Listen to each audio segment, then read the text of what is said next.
Hi, this is Krishna Iyer with the Iyer Think Tank in Delray Beach. I'm glad you could join us today.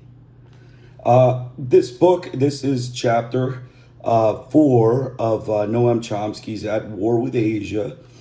We are discussing Laos. We discussed Cambodia yesterday. We are discussing Laos.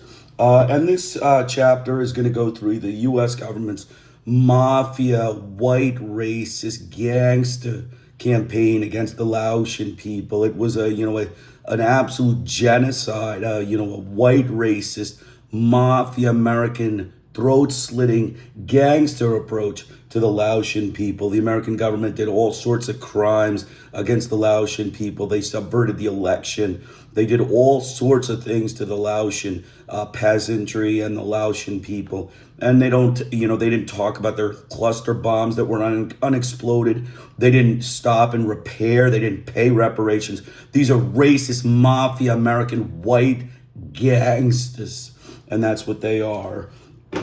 So we're going to get started. I just want to let you know that this book will be in the description section of the video, so you can download it at your leisure. I recommend reading the book because I do make changes on the book. I do make changes when I read the prose of the book, just for clarity's sake. So, if you download the book, you'll get it in his own words, and I think that's always a good idea. There's a second book that I'm using for this. I'm, drawing a few things from this. It's called Against the Crime of Silence Proceedings of the International War Crimes Tribunal. This discusses, the Indo-Chinese War, and it discusses the U.S. guilt in the Indo-Chinese War. They don't feel they're guilty, but the international bodies have said they're guilty of criminal behavior and criminal mafia, white racist American action in this war. So those Google Drive links will be at my description section. So let's get started. Some background. The racist American government, murderous white gangsters' involvement in Laos we are discussing today. We discussed Chapter 4, Laos at War with Asia. We start with the murderous Nazi American white gangsters Dulles and Eisenhower, who supported a CIA coup of the Laotian government in 1959. They overthrew the popular Democratic Party of the pathet Lao and replaced them with a right-wing military fascist colonial dictatorship, which was not even amenable to Washington. It became too violent for even the throat-slitter whites of the United States Congress and President to handle. We talk about French colonial rule in Laos, in which the people were subjugated by racist white supremacist oppression and cultural genocide, with the French elite making the money and siphoning off the resources of the land. The United States Nazi American mass murdering white gangsters entered the picture in 1964, and President and Butcher-in-Chief Lyndon Johnson began a secretive campaign of bombing in Laos. This was coordinated with the coup of General Phoumi nosavan, who took power with the leader souvana. The true democratic and popular leader of Laos was souphanovong, the left-wing member of pathet Lao, who was a nationalist and interested in nationalizing the country's oil and natural resources and furthering education for the masses, social upliftment, and general sense of betterment of the country based on pathet Lao principles. The United States Nazi American murderous white gangsters would not allow souphanovong to rule and replaced him with a military dictatorship of General Nosavan, a colonial fascist regime. American economic structure in Laos was a slave state of Asians, in which 16 hours a day would be devoted to field work and mining work, and death on the mines was normal, similar to the American enslavement of the Negro. American bombing in Laos was associated with war crimes and crimes against humanity, in which caves were bombarded with saturation bombing and cluster munitions, which resulted in unexploded bombs, which detonate later for the people. These bombs are still existing in Laos, which the United States never removed. The racist American Nazi murderous white butchers of Asians caused major civilian casualties, with hundreds of thousands of people, mostly farmers, murdered by the United States. Scholars and intellectuals were targeted for murder and imprisonment, as is standard in American military murderous right-wing dictatorships. The quashing of democracy is another example of the United States preferring a military friend and authoritarian murderer to be the leader of a sovereign state over the popular and democratic will of the people. This is in keeping with their support for colonial fascism. Laos just fits all the American military murderous right-wing dictatorships because American white Congress are gun-violent thugs. Congress approved the money for the secretive bombing campaign of Laos, and it was not discussed by the American fraud media of the New York Times and Washington Post and other news outlets. As is generally the case, the American criminal mafia enterprise of its fraud media, capitalist white racist thieves and exploiters of third world peoples, its government murderous butchers, and its public samuratrophic, self-absorbed, and self-delusional frauds all contributed to the subjugation and enslavement of the Laotian people.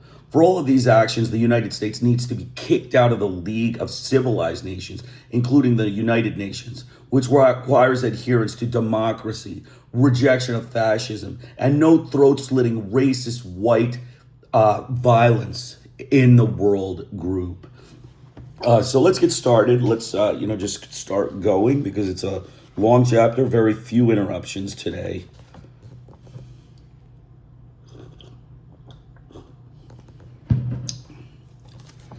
I arrived in Vientiane with two friends, Douglas Dowd and Richard Fernandez, expecting to take the International Control Commission plane to Hanoi the following day. Our trip to Hanoi was by invitation of the Committee for Solidarity with the American People of the Democratic Republic of Vietnam. I had received this invitation sometime before, but was unable to arrange the trip until late March 1970. In fact, all of us were compelled to limit ourselves to an extremely short visit. The timing was right, and it was with considerable disappointment that we learned from the Indian bureaucrat in charge of the weekly ICC flight that he would not be able to place us on the flight the following day. The previous flight had returned the North Vietnamese delegation from Phnom Penh to Hanoi after the sacking of their embassy by Cambodian troops disguised as civilians, and the flight we intended to take was completely filled by passengers scheduled for the preceding week. Efforts by the North Vietnamese and American embassies were unavailing, and after exploring various far-fetched schemes, we decided at first much enthusiasm to stay in Vientiane and try our luck a week later. Vientiane is a rather small town, and within hours we had met quite a few members of the Western community, journalists, former workers with the International Voluntary Services in Laos and South Vietnam, and other residents. It quickly became clear that we would have more than enough to do to fill every waking moment. Through these contacts, we were able to meet urban Laotians of quite a range of sympathies and opinions, and with interesting personal histories on both sides of the Civil War. We were also able to spend several days in the countryside near Vientiane, visiting a traditional Lao village and several times a refugee camp in the company of the Lao-speaking American, who is one of the outstanding specialists on contemporary Laos. Officials of the Laotian, American, North Vietnamese, and other governments were also available for discussion and helpful with information. And I was fortunate enough to obtain access to a large collection of documentary material accumulated by residents in Vientiane over the past few years.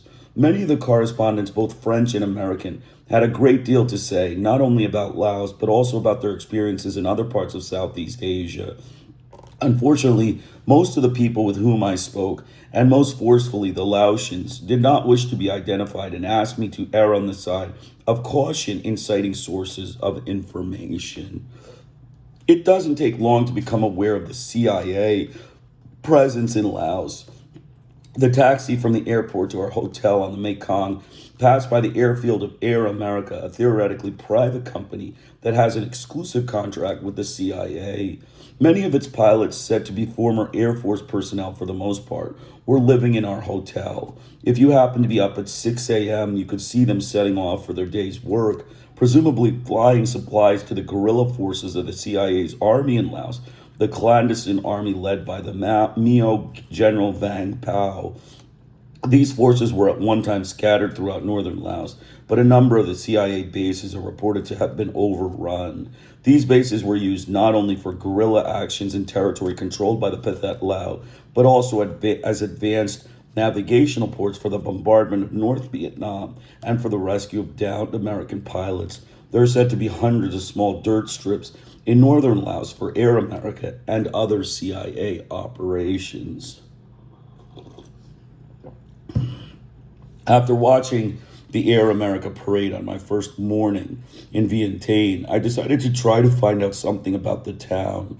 Beyond the hotel, I came across the ramshackle building that houses the Laotian Ministry of Information, where one office was identified as the Bureau of Tourism. No one there spoke English or even French. However, I did find someone who could understand my bad French in another office of the ministry. I explained that I wanted a map of Vientiane, but was told that I was in the wrong place. I should go to the American embassy, where they might have such things. On my way out, I walked through the reading room of the ministry, where several people sat in the already intense heat, shooting off the flies and looking through the Laos and French newspapers scattered over the tables. Across the street stands the 70-story modern building of the French Cultural Center. Its air-conditioned reading room is well-stocked with the latest newspapers and magazines from Paris, and posters advertise French plays and lectures. On another corner in Vientiane's is Vientiane's best bookstore, which sells French books and journals. The striking contrast between the Laotian Ministry of Information and the French Cultural Center gives a certain insight into the nature of the Laotian society. For a European resident or member of the tiny Laotian elite, Vientiane has many attractions, plenty of commodities, a variety of good restaurants, some cultural activities. In our hotel, a placard announced a reading of Rosencrantz and Guildenstern Are Dead, the resources of the French Cultural Center. An American can live in the suburbs, complete with the well-tended lawns, or in a pleasant villa rented from the rich Laotian, and commute to the huge U.S. aid compound with its PX and other facilities. For the Lao, however, there is nothing. Virtually everything is owned by outsiders: Thai, Chinese, Vietnamese. Apart from several cigarette factories, which are Chinese-owned, lumber and tin mines, one of which is owned by the right-wing Prince Boom, there seems to be little that is productive in the country. After decades of French colonialism and years of extensive American aid, in 1960 the country had no railways, 2 doctors, 3 engineers, and 700 telephones. In 1963, imports were 40 times the country's exports in terms of value.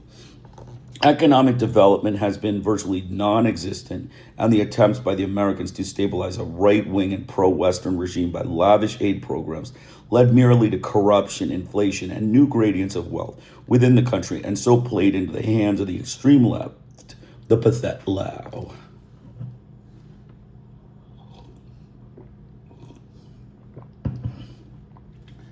From 1963 until June 1966, Laos exported some $3 million worth, while importing $108 million worth of products.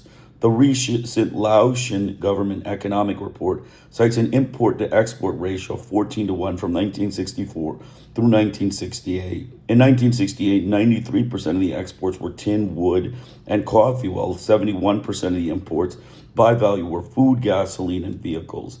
The dependence of the Lao economy on outside aid is also indicated by Laotian budget, only about 40% of which is raised locally, 83% of this by indirect taxes.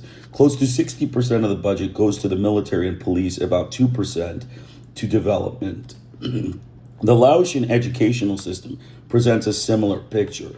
It is estimated that only about half the children ever go to school. Of approximately 185,000 children in school in 1966 to 1967, 95% were in the first 6 grades, 70% in the first 3 grades. In 1969, a total of 6,669 students were enrolled in secondary schools. The American aid program has helped, but it too tends to perpetuate the distorted pattern of education for the elite. Funds for secondary education are about the same as the funds for primary education. The school is still training a minority of the youth, particularly at secondary levels, to take their place in administration.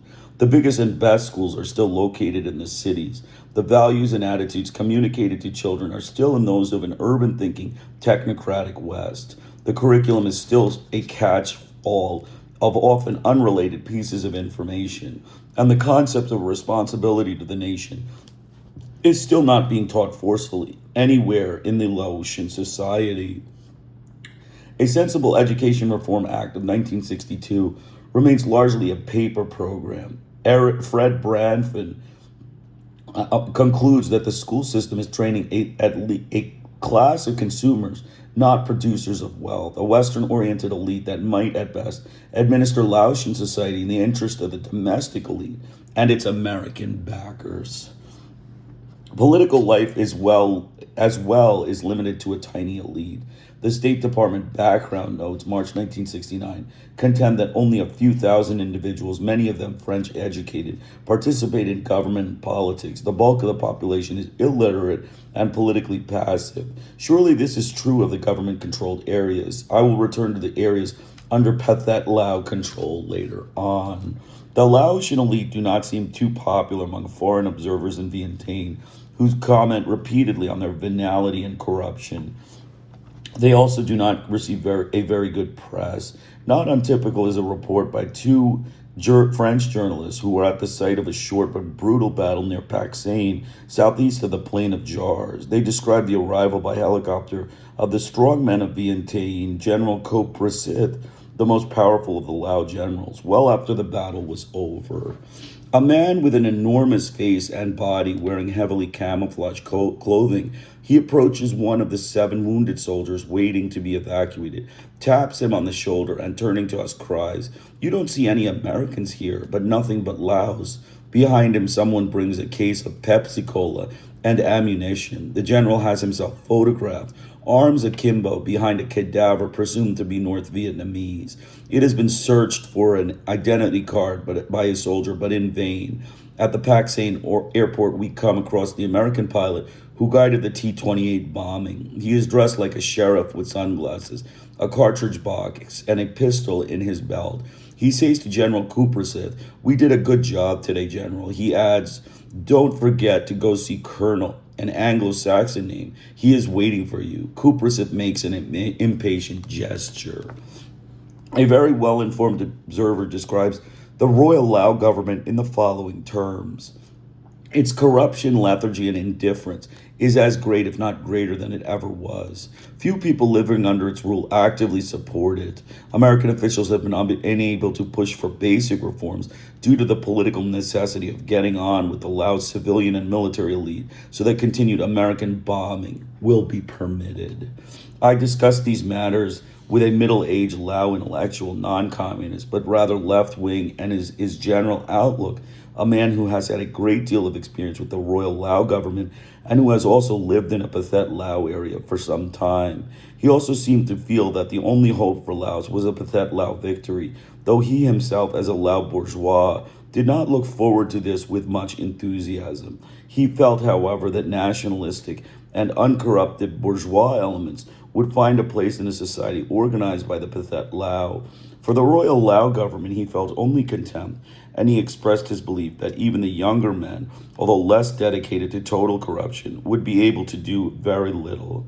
He recalled that while the government of national union was functioning, Prince Souphanovong, the leading figure of the pathet Lao, was widely regarded as its most capable and efficient member, and one of the few honest men in Laotian public life. He saw no sign that a productive economy could be developed or that control by foreigners could be overcome given the nature of existing programs. He mentioned efforts to develop a neutralist organization based on younger, more nationalist, and less corrupt segments of the elite, but with little hopes.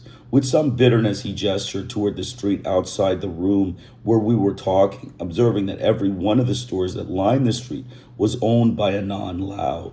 The Laotian elite is busy building bowling alleys, running the prostitution and opium rackets, renting villas to Americans, living at the exorbitant level permitted by the flow of American commodities, and the ever-present American corruption. He felt that the American aid program was essentially destructive in that it perpetuated a consumer-oriented society, benefiting while corrupting the elite, and did not even begin to lay the basis for development of modernization that would involve the Lao masses or create a productive society.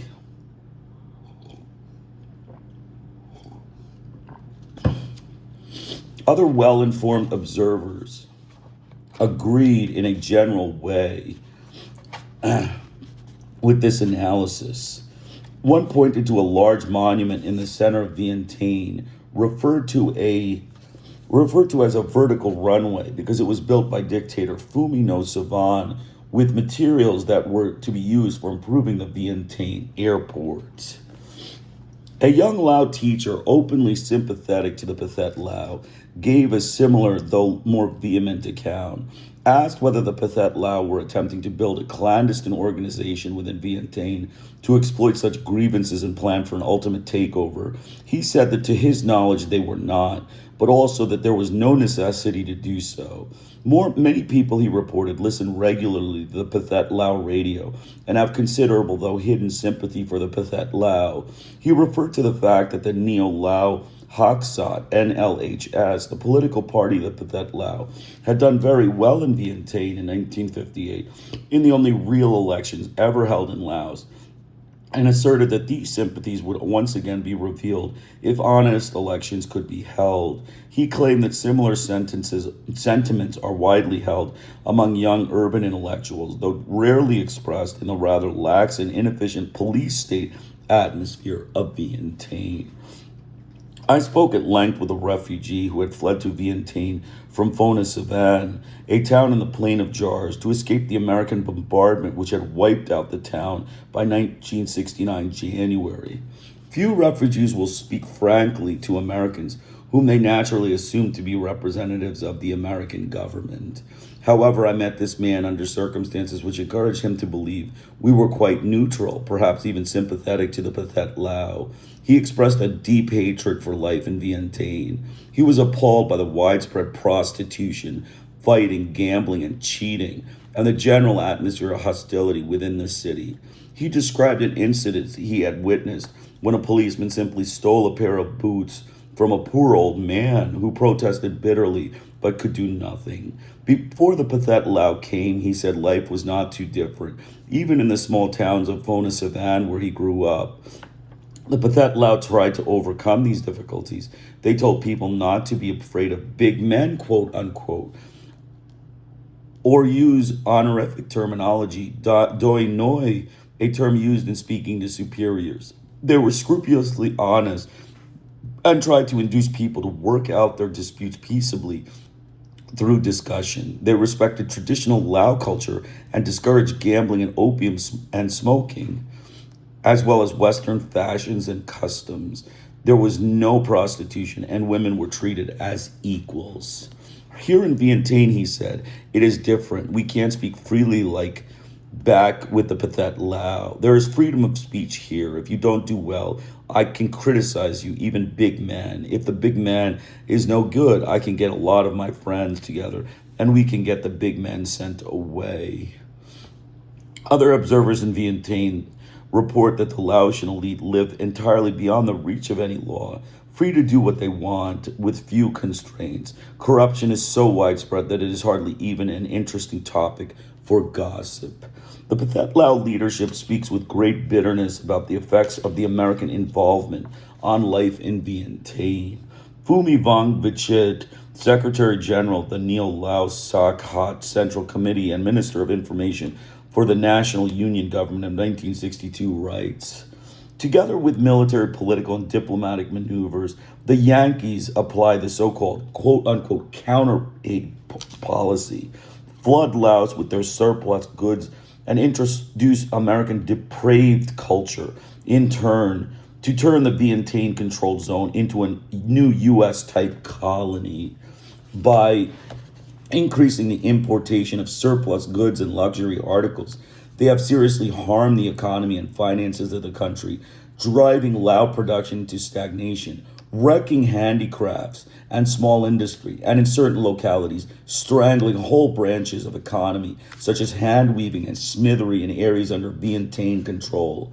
As far as trade is concerned, with the systems of counterpart aid, the Americans want to gather and entertain a clique of valets and create a comprador bourgeoisie which will serve as a mainstay to their neo-colonialist policy.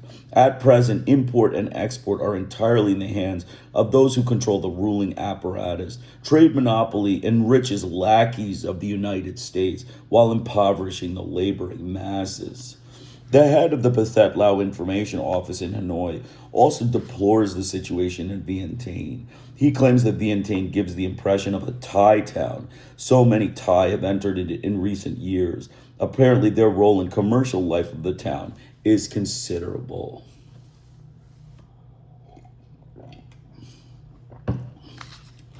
Vientiane is a place of rumor and suspicion. Direct access to news is limited. Most of it, what appears in the press, is simply based on American government handouts and therefore lacks credibility.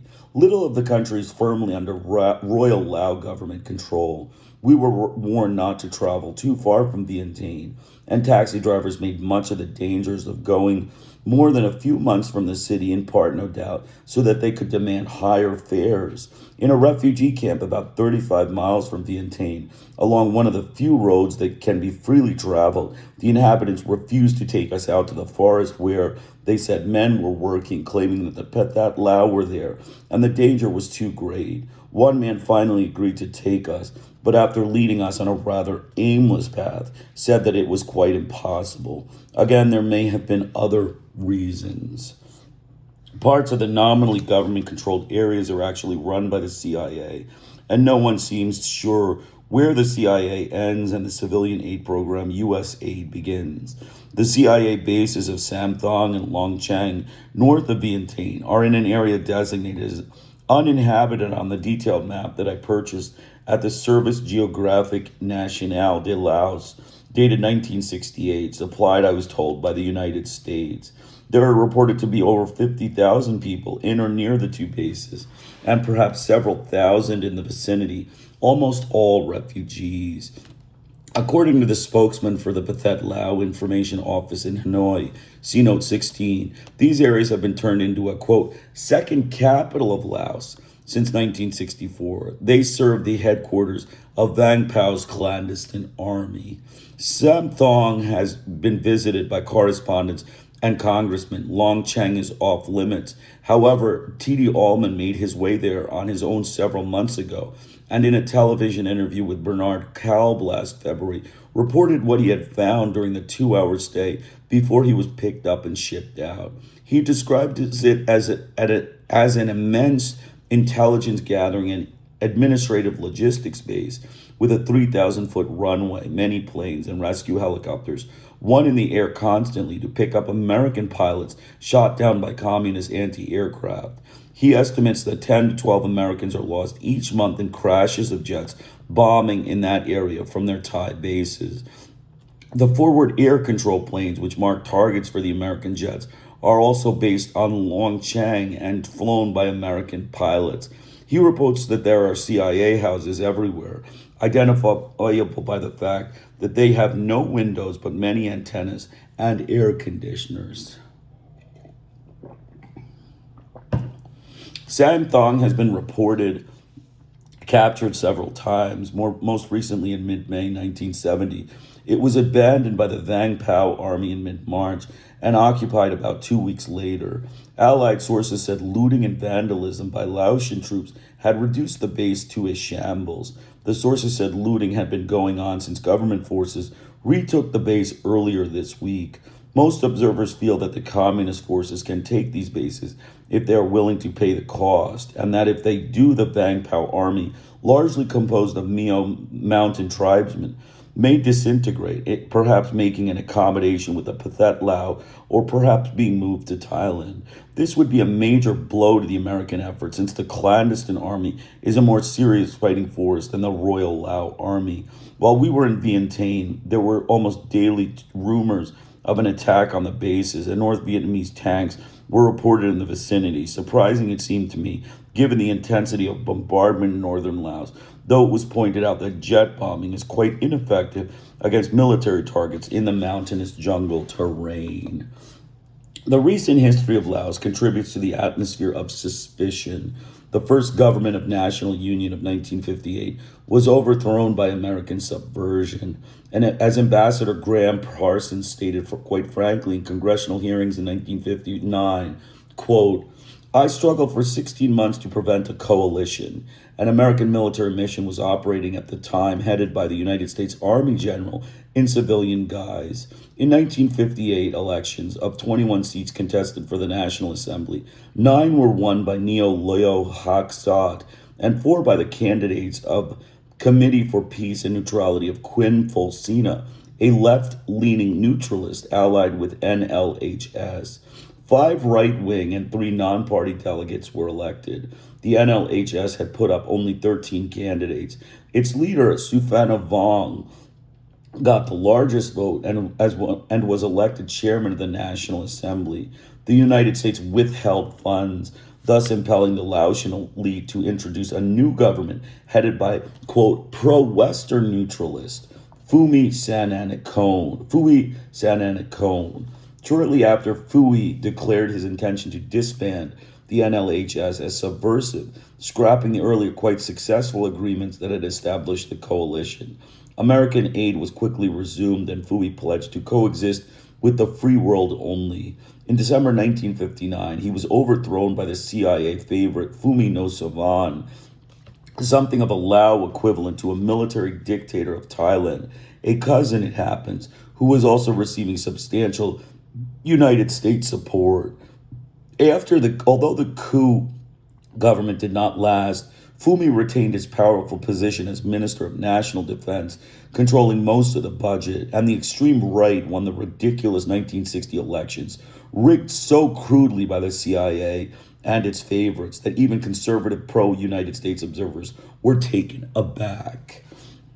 A coup by paratroop Captain Kong Lee restored Prince Souvana Phuma, and civil war broke out with these forces, supported by Russia and China, opposing the American-backed General Phoumi nosavan and the government of reactionary Prince Bones Om. Recognizing that its policies were failing disastrously, the American government agreed to participate in a new Geneva conference, which took place in 1961 to 1962. The settlement reached at Geneva did not last long, however. After a series of assassinations in early 1963, the two most prominent pathet Lao leaders, Prince Souphanovong and Phoumi Vongvichit, departed from Vientiane, quote, contending not entirely without justification that their security was threatened in the capital. The two under NLHS cabinet members left soon after. The Civil War was resumed with a somewhat different lineup. This time, the Americans were supporting Souvana Phuma and Kong Lee, who joined forces with the Laotian right. Kong Lee soon departed to French exile, where he remains, against the pathet Lao and left-leaning neutralists under Colonel Duane.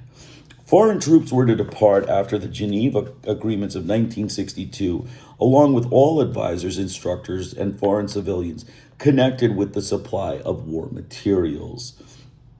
The United States claims that North Vietnam never adhered to this agreement, leaving 6,000 soldiers in Laos.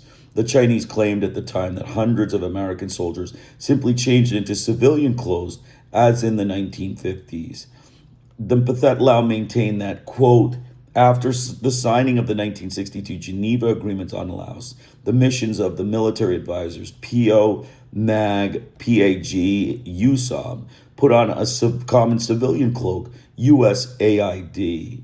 They claim that there were 3,500 such military advisors in civilian camouflage by 1968, and that the whole system directly under the U.S. Special Forces Command, codenamed HQ 333 and based on Udon, Northeast Thailand. Langer and Zaslav estimate that there are about 700 North Vietnamese military advisors with the pathet Lao.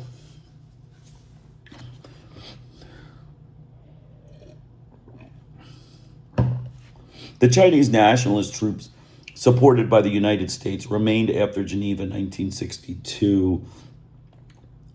Though some may have been evacuated, they were reported at one time to number in the thousands and are said to be a fairly effective fighting force, the only Chinese fighting in Laos. Incidentally, Vongchevit estimates their number at 600 by 1968 and reports that their activities were confirmed by an ICC investigation in December 1962. American-supported Thai and South Vietnamese troops are also reported to have remained. Vong Vichit asserts that thousands of Thai soldiers and agents, especially those of Laos stock and coming from northeastern Thailand, have wormed their way into the Royal Army, police, and administration, or have mingled with the population in strategic areas and economic centers. Similar reports of Thai soldiers in Laotian uniform are common and generally believed in Vientiane. No one has any idea how many CIA operatives remained, or in what in detail they were up to, or to what extent they operate under civilian cover. Obviously, U.S. aid attempts to implement American government policy in Laos and to build domestic support for the American-sponsored Royal Lao government. A more interesting example of the difficulty in determining just how the United States is intervening in the internal affairs of Laos is the case of International Voluntary Services, IVS. This is a private volunteer group that has attracted many idealistic young people who are eager to help with modernization and development in traditional societies without mixing in local politics. It has operated in Laos for about 15 years. Beginning in 1962, IVS was offered a large U.S. aid contract for work in Laos and grew to number about 100 members. The reasons for this sudden American interest seem clear. Prior to 1962, most American aid had gone to the urban areas. In fact, less than 1% of extensive American aid funds were spent on agriculture, the livelihood of over 90% of the population. This was, of course, a factor in the support for the pathet Lao revealed by the 1958 elections and subsequent events. As Arthur Dahman puts it, the pathet Lao needed no propaganda to turn the rural population against the townspeople, and the enormous corruption and graft associated with the aid program sickened many city dwellers as well. In 1962, the United States therefore decided to channel more funds to the countryside and to do this through an American-controlled apparatus so as to reduce corruption. This required that there be Americans in the villages, and IVS filled the breach. As one volunteer puts it, quote, IVS became a private agency recruiting young, relatively idealistic Americans to engage in politically motivated counterinsurgency programs in Laos. Many of the volunteers worked in the Forward Area Program, which is described as follows in the IVS Bulletin. Forward Area team operations are composed of 1 or 2 IVS men. They move into areas recently secured from the pathet Lao with basic tools and housing supplies and proceed with the impact program. The idea is to help the people in these areas build what they need, whether it will be a well, school, or dispensary, giving them a concrete example of the Royal Lao government's and U.S. aid interest in their welfare. Since there are no U.S. aid personnel in forward area field stations, the IVS, or a representative of U.S. aid, works closely with Chow Mung, village leader, and the local military commandment. In later years, IVS workers were the only Americans in many rural areas. Some were disturbed at the relation with the American government and felt that they were serving in effect as propaganda agents for the United States and the Royal Lao government by virtue of their control of U.S. aid commodities. Some feel that they were inadvertently giving military information to the American government. Even in some urban centers, there has been dissatisfaction among volunteers with U.S. aid policy administered in some cases by quote-unquote retired military officers. Beginning in late 1969, IVS workers were withdrawn to provincial capitals for security reasons. Several had been killed, and the scale of the operation was also reduced. Many volunteers then joined U.S. aid. In many areas where the IVSers formerly worked, there is now no American or RLG presence. It is difficult to avoid the conclusion that IVS is acting on behalf of the American government. and the RLG in the midst of a civil war. An IVS handbook states, IVS in Laos is working by virtue of government contracts, and its activities must harmonize with the U.S. government policies in the broad sense. There is therefore an obligation on the part of IVS team members to endeavor to understand the nature of U.S. policy and to avoid actions or statements to outsiders that might impair U.S. policy objectives. The situation is such that volunteers cannot help but appear to the villagers as representatives of the United States, conveying a benign image of their country that is in fact devastating Laos through intensive aerial bombardment, and that is the sole support for the Royal Lao government in the Civil War. Whether IVS efforts actually help the RLG is open to question. Some feel that IVS activities simply reinforce the image of incompetence and corruption of the RLG by showing that the rural assistance program must be implemented by Americans. Nevertheless, the IVS can hardly serve as anything other than an instrument of American policy in Laos. Pathet Lao spokesmen have no illusions about the role of IVS.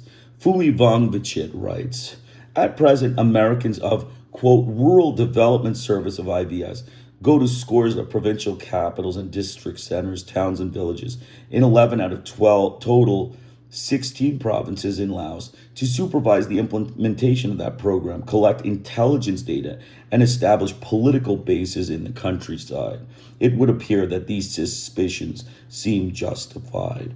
So I'm going to make a short comment so you can see, basically it's the same, the same basic thing, the right-wing colonial fascist dictatorship instituted by the U.S. government in Laos.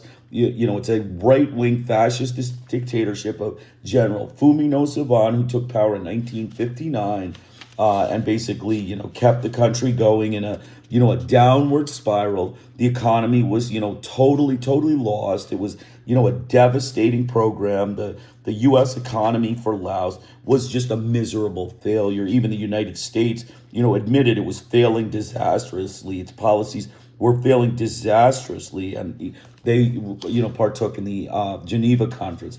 We also learned about them instituting prostitution, depravity of American culture. Phoumi Vongvichit made, very, succinct statements about the U.S. government's, prostitution and, absolute, depraved American culture that he said during their, term there.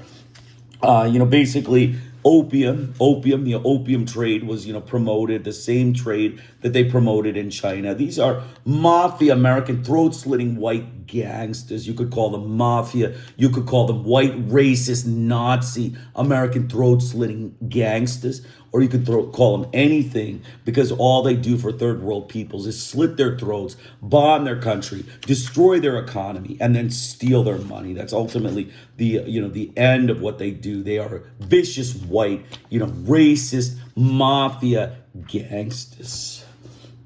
What is true of IVS holds far more clearly for the American aid program, and of course for the direct involvement through the CIA and the military. From the information available, one must conclude that there has been a massive American intervention in the internal affairs of Laos in order to defeat the Pathet Lao insurgents and establish the rule of the Royal Laotian government. This intervention involves heavy bombardment, support for guerrilla activity by the CIA and its civilian air arm, Air America, in areas under Pathet Lao control, and operations of the CIA clandestine army, military operations of the United States supported and advised Royal Lao Army, direct support to RLG administration and other programs, and aid and develop programs administered by the Americans, sometimes through the medium of purportedly neutral institutions. To a significant extent, these activities are in violation of the Geneva Agreements of 1962. The scale of American involvement is enormous. The gross national product of Laos is estimated about $150 million a year. In the fiscal year ending in June 1969, U.S. aid spending was about $52 million. In addition, $92 million was spent in direct military assistance.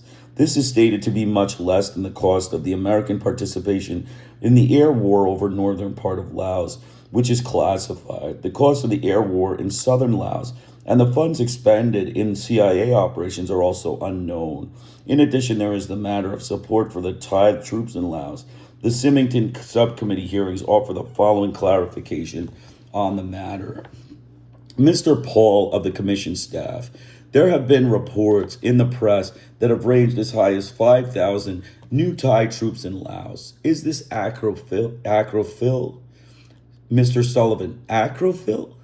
Mr. Paul, are these new Thais? Mr. Sullivan, deleted. The statement was deleted. Mr. Paul, do you know of any quid pro quo that was given by the Americans in return for the Thai contribution to the Laotian effort? Mr. Sullivan, well, I think, as we mentioned earlier, the question of these aircraft that were turned over to the Lao by the Thai, I believe I am correct, deleted, sentence is deleted, that the United States then replaced those aircraft in the Thai inventory, and then the rest is deleted. Information on the cost of the American intervention since 1962 is not available, but some indication is given in the following censored excerpt from the Symington subcommittee hearings. Senator Fulbright, as I understand it, the military assistance to Laos has been deleted. The sentence is deleted from 1962 to 1970, according to our figures. Non-military economic assistance to Laos from 1946 through 1968 was $591 million. This is over $1 billion.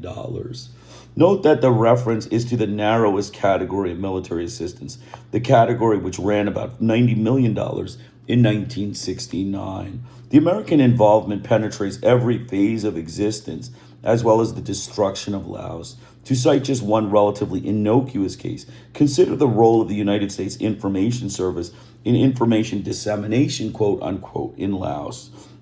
About half of the programming on the Laotian radio is music. Of the other half, USIS, quote, prepared or participated in the preparation of about 2/3. USIS also participates in the publication of a bi-monthly magazine with a circulation of 43,000. The largest Laotian newspaper has a circulation of 3,300. In addition, there are films and other printed material, pamphlets and posters, walls newspapers, leaflets for airdrops. In most of this, quote, there is not U.S. government attribution. That is, the impression is conveyed that these appear as documents or program sponsored by the Royal Lao government. But the government witness denied that any of this is done, quote unquote, covertly. When asked to explain, he answered, "We do not hide our participation. It is not done secretly. And I believe that I think that most people in the Lao government, for instance, or in the Lao bureaucracy are very aware of American participation in the preparation of these things. Thus, one could not accuse the United States government of any covert attempt to extend RLG influence over the population, or as the more skeptical would say, to pretend that the RLG exists."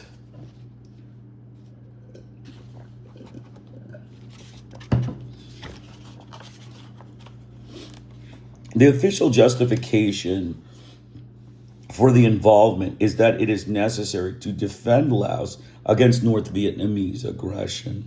I will return to the details of these charges and such facts as have been presented to support them. However, a certain degree of skepticism arises even in advance of investigation. In part, it derives from the record prior to 1962. There is no doubt that during this period, the outside intervention was overwhelmingly American. All sources agree that Americans attempted to subvert the accommodation of 1958 and succeeded, as noted earlier, and that the North Vietnamese played practically no role in Laotian affairs, nor did the Chinese or Russians prior to the events of 1960 described earlier. In the 1960s, of course, the situation is complicated by the Vietnam War. The return of South Vietnamese cadres from the north is said to have begun in 1959 and involved sections of southern Laos, the so-called Ho Chi Minh Trail. The American use of Thailand as a base for the bombardment of northern Laos and later North Vietnam dates from early 1964. According to American government sources, American troops were sent to Thailand at the time of Nam Tha incident and have remained there under the United States Military Assistance Command, Thailand established at the time of the landing. A second source of skepticism was expressed in different connection by Senator Symington in the subcommittee hearings. We have over $800 billion gross national product. The Vietnamese DRV have practically none. We have 200 million people, the Vietnamese some 17 million. We have been escalating the fighting out there for over 4 years. We have had nearly 300,000 casualties, but are now in the process of acknowledging a stalemate or a passing over or another kind of defeat. To accept the official American government position, one must believe that the Vietnamese are supermen able to overthrow other governments with a flick of the wrist, carrying out aggression throughout Indochina, successfully countering enormous American military and economic power. All of these exploits carried out by a small, poor nation that has been subjected to devastating bombardment, which has destroyed virtually all of its meager industrial resources, not to speak of most of its cities, towns, and communications. It is not surprising that such ludicrous charges do not stand up very well when one seeks evidence. It is perhaps surprising that they are so widely believed by Americans. Thus, even self-styled doves, quote unquote, continually refer to the American war in Indochina as a war against Hanoi. I think it is fair to say that the propaganda achievement of the American government in this regard probably ranks higher than the use of the big American lie, since the technique was perfected a generation ago. Since the Civil War in Laos was resumed in earnest in 1963, American participation has been clouded in secrecy. The veil was lifted slightly by the Symington subcommittee hearings, but these still contain many lies that are not challenged in the published record. To select just the ugliest, William Sullivan, who presented the bulk of the administration case, stated that, quote, it was not the policy to attack populated areas, referring to the period 1968 to 1969. He also testified that as ambassador until 1969, he had approved each airstrike. Thus, he must surely have known that the policy was precisely to attack and destroy populated areas in the territory controlled by the pathet Lao. The evidence that the bombing has been directed against farms, villages, and towns, most of which have been totally destroyed in these territories, is incontrovertible. The extent of government deceit has been such that virtually no government statement is or should be believed. Consider, for example, American President Nixon's speech on Laos on March 6, 1970. The key paragraph is this: Hanoi's most recent military buildup in Laos has been particularly escalatory. They have poured over 13,000 additional troops into Laos during the past few months, raising their total in Laos to over 67,000. 30 North Vietnamese battalions from regular divisions units participate in the current campaign in the Plain of Jars with tanks, armored cars, and long-range artillery. The indigenous Laotian communists, the Pathet Lao, are playing an insignificant role. These claims are presumably intended to justify the American escalation of the air war, for example, with the first B-52 raids in northern Laos in early 1970. When I arrived in Vientiane a few weeks after, I discovered that Nixon's speech was a favorite topic of conversation and ridicule. Every reporter in Vientiane was aware that only a few days before the president's speech, the American racist mafia gangster military attaché in Vientiane had given the figure of 50,000 North Vietnamese, approximately the same figure that had been reported by the United States for the preceding year. The interesting fact was reported by D.S. Greenway, head of the Time Life Bureau in Bangkok, who wrote, the president's estimate of North Vietnamese troop strength in Laos was at least 17,000 higher than the highest reliable estimate in Vientiane, including the estimates of the Americans themselves. Furthermore, all were aware of how misleading these figures are. The North Vietnamese invasion that Nixon attempted to conjure up was in the Plain of Jars, recaptured by communist forces in February in a 5-day battle that reconstituted the territorial division that had existed from 1964 until 1969 August, when the clandestine army of the CIA swept through the area. Nixon's figure of quote-unquote 67,000 North Vietnamese does not distinguish between those in southern Laos, really an extension of the Vietnamese War, and those with the Pathet Lao in northern Laos, where the invasion had taken place. It also does not distinguish combat troops from support and communication units, which, according to military observers in Vientiane, constitute about three-quarters of the North Vietnamese forces. Hardly a surprise when one realizes that they bring all of their supplies, including food, through a heavily bombed area. In fact, it is likely that this percentage is now an underestimate. The fact and presumably the purpose of the American bombardment in northern Laos has been to destroy the civil society administered by the Pathet Lao and to drive as much of the population as possible into government-controlled areas. As Tammy Arbuckle reports, well-informed sources said the United States is pursuing a, quote, scorched earth policy to force the people to move into government areas and thus deprive the Reds of information, recruits, and porters. When the population is forced into government areas or driven into caves and tunnels, it no longer provides support for the Pathet Lao and North Vietnamese troops, which are therefore forced to rely increasingly on the supplies from North Vietnam. Hence, it stands to reason that the percentage of combat troops must have decreased. Furthermore, the support and communication quote-unquote troops are said to include a large percentage of women and old men. I'm going to make a comment. So you can see the U.S. government, it is a deceitful group of liars. It's a criminal mafia enterprise, a Nazi group of throat-slitting American white racist gangsters. And, they basically lied, openly lied about, no government statement could be believed. Noam Chomsky says that the extent of government deceit has been such that virtually no government statement is or should ever be believed. President Nixon's speech in March 6, 1970 was the key example of that.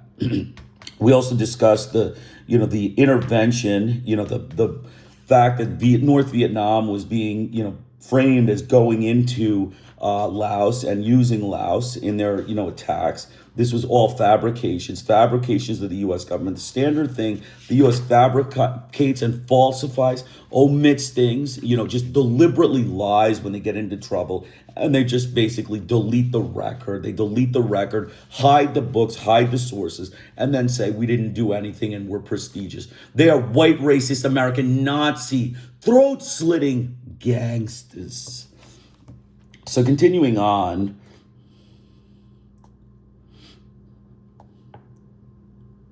it has been widely reported and is confirmed by American military sources that the largest attack in the recent invasion, namely the attack on Mung Sai and the Giang Cao airfield, involved about 400 communist troops, apparently shock troops. As to prisoners, 8 North Vietnamese were reported captured in the invasion, which recaptured the Plain of Jars. In fact, since 1964, about 80 North Vietnamese have been captured, a figure which may have compared to the 200 Americans listed as missing in action or prisoners of war, in addition to something under 200 listed as killed in military actions in Laos.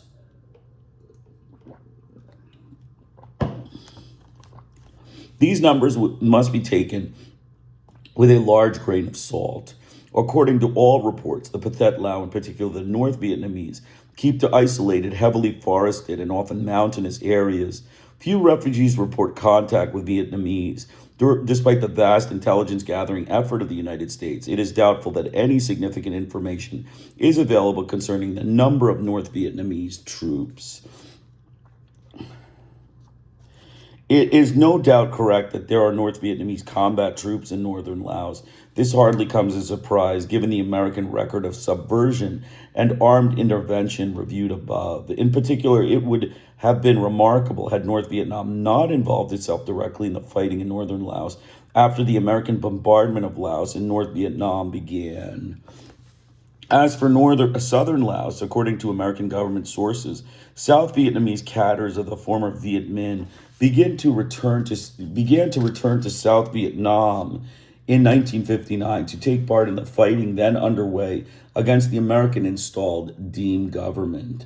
By 1962, there were 10,000 American troops in South Vietnam, many involved directly in combat operations, for example, helicopter gunship attacks.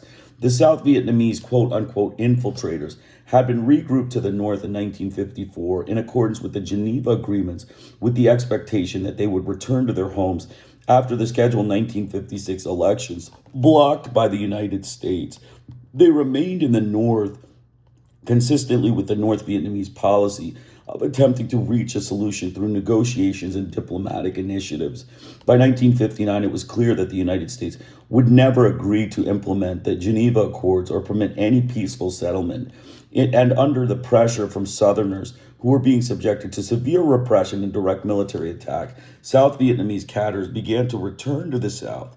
According to the Mansfield Program of 1966, before 1965, infiltration was confined primarily to political cadres and military leadership. But when the United States combat troops arrived, quote unquote, in strength in early 1965, the Viet Cong counter-response was to increase their military activity, with forces strengthened by intensified local recruitment and infiltration of regular North Vietnamese forces. Senator Mansfield stated on June 16, 1966, when the sharp increase in American military efforts began in early 1965, it was estimated that only about 400 North Vietnamese soldiers were among the enemy forces in the South, which totaled 140,000 at that time.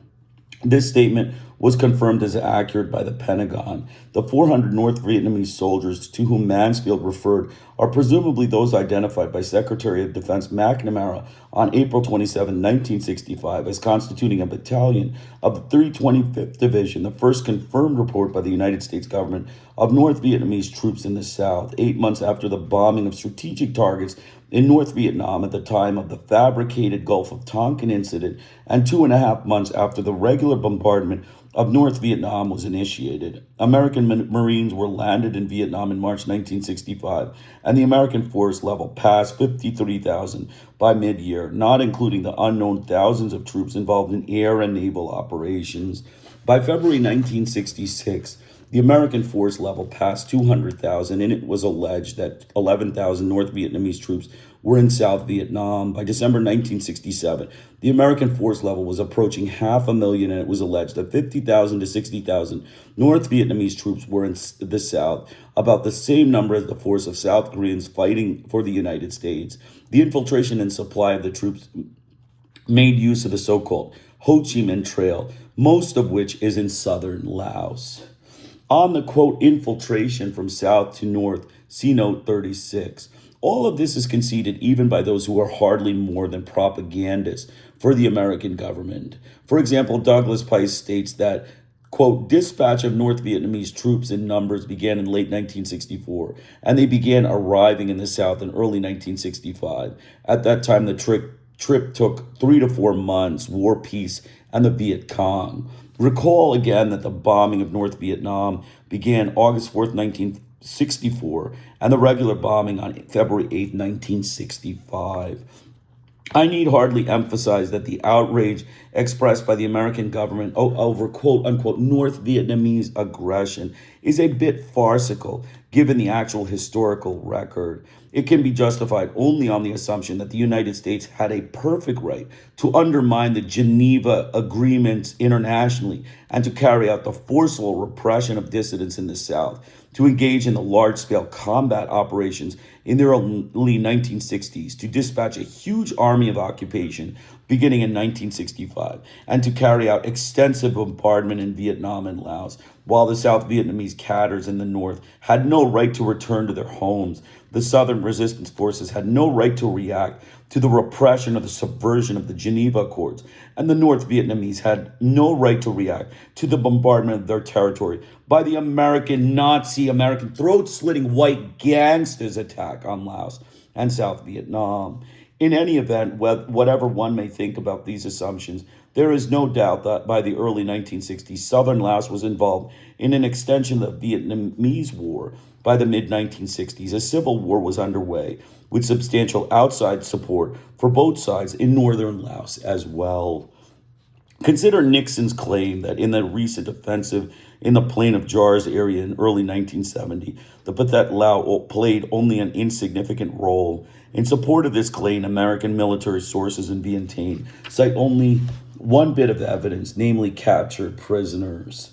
As noted, 8 North Vietnamese were reported to be captured, according to Lao officers in charge of prisoners. The American military claims that no Pathet Lao prisoners were taken. However, Americans who have spoken to soldiers of the Royal Lao Army on the spot in Sam Thong say they report that Pathet Lao prisoners were taken. There is also a report attributed to a source within the United States Embassy that 20 to 30 Pathet Lao prisoners were taken, but were inducted at once into the CIA clandestine army.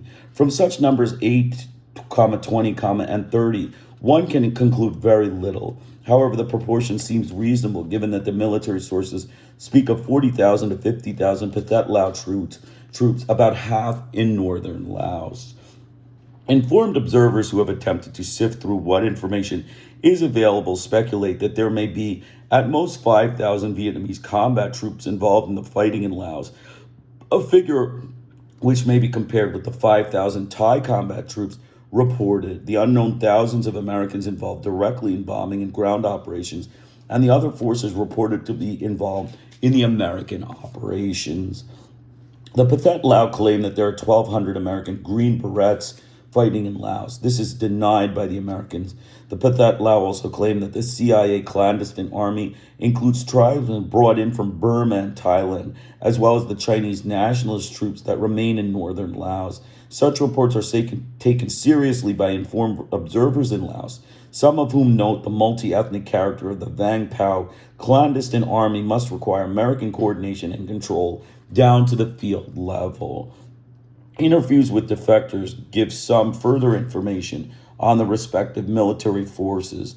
One, a soldier with Duane, left-leaning neutralist, who defected in early January 1970 in the Plain of Jars, reports that there were 5 Vietnamese advisors in his battalions, none at the company level. The 5 spoke very good Lao because they were born in Laos or Thailand.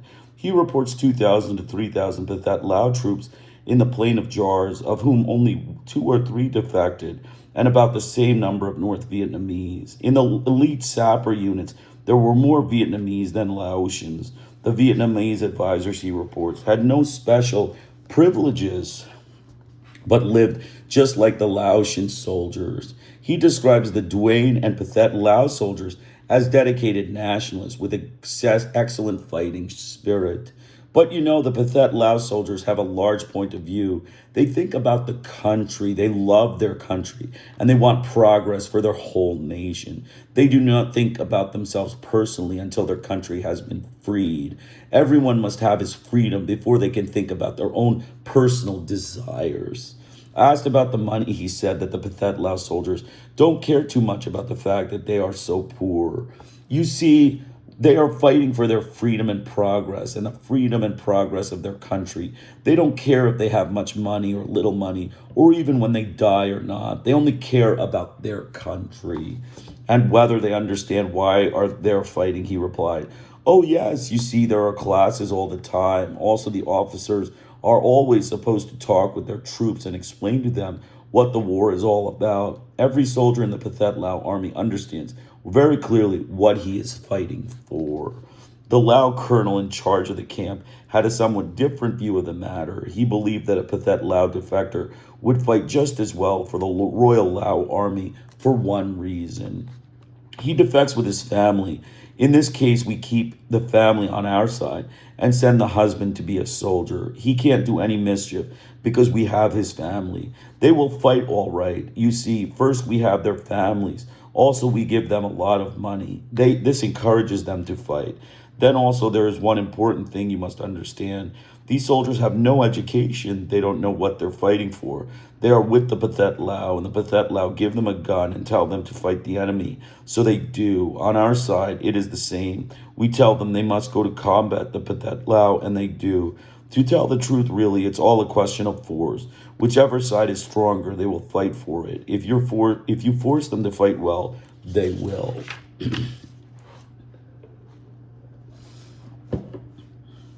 Later, in response to a query as to why the other side fights better than the Royal Lao forces, he said, well, It is largely a question of explaining. The other side is very patient.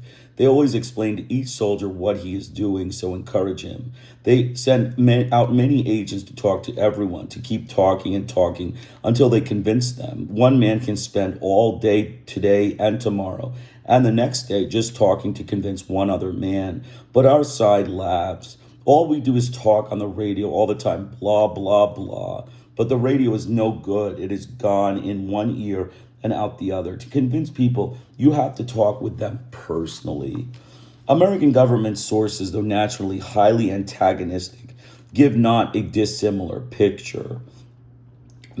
From them, one can also derive some idea of the life in Pathet Lao areas as interpreted by hostile observers. The embassy in Vientiane supplied 2 documents by Edmund McKeithen, whom they described as one of their outstanding specialists on the Pathet Lao. He writes, one of the most fundamental alterations the Pathet Lao seek in the Lao personality is the addition of persuasion and guilt to traditional authority as a means of social control. Pathet Lao cadres are urged to reason, to question, and to discuss with villagers until the villagers agree with the PL viewpoint. Direct orders are not enough. People must be taught until they genuinely believe in what they are doing. At the same time, a villager who cheats or commits crimes against the state must be enlightened until he feels guilty for his actions. This guilt must arise from an internalized higher morality and not from a simple feeling of shame or loss of face among fellows. These techniques he describes as the introduction of the, quote, the rather foreign concepts of persuasion and guilt as mechanisms of social control. McKeithen does not quite explain what he would regard as more humane or enlightened methods, nor does he explain wherein he objects to the goals of the Pathet Lao effort to transform Lao society. They have pressed for economic equality by introducing progressive taxation and discouraging the conspicuous consumption that establishes a wealthy villager's status. They have almost eliminated the wasted resources that are spent on boons, Buddhist ceremonies, marriages, funerals, and traditional celebrations.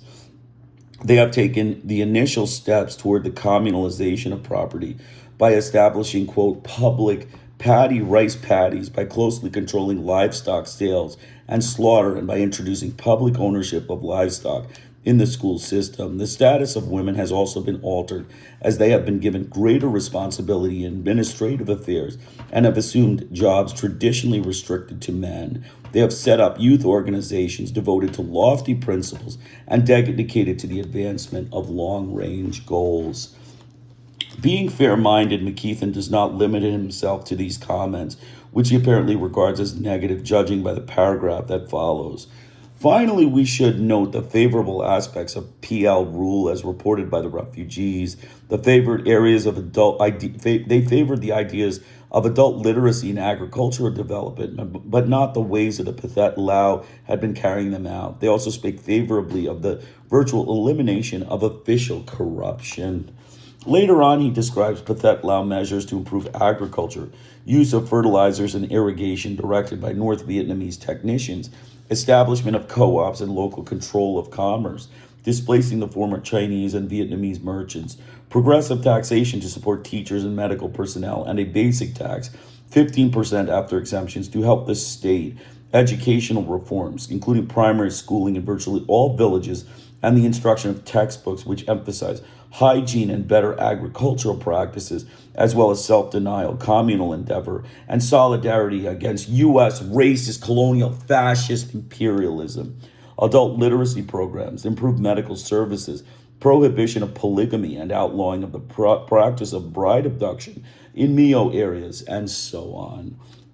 In his study of the role of North Vietnamese cadres, McKeithen also emphasizes their reliance on patient counsel rather than direct command, their softest to soft sell approaches in dealing with their Lao counterparts, their deep faith in the efficacy of endless persuasion, and in spirit of brotherhood that should bond their relationship. He claims that virtually all important policy decisions are made by the NVN cadres, but in such a way that the decisions appear to be the work of Lao officials, However, he admits that he has very little evidence since the refugees on whose testimony the report is based had little contact with the Vietnamese advisors.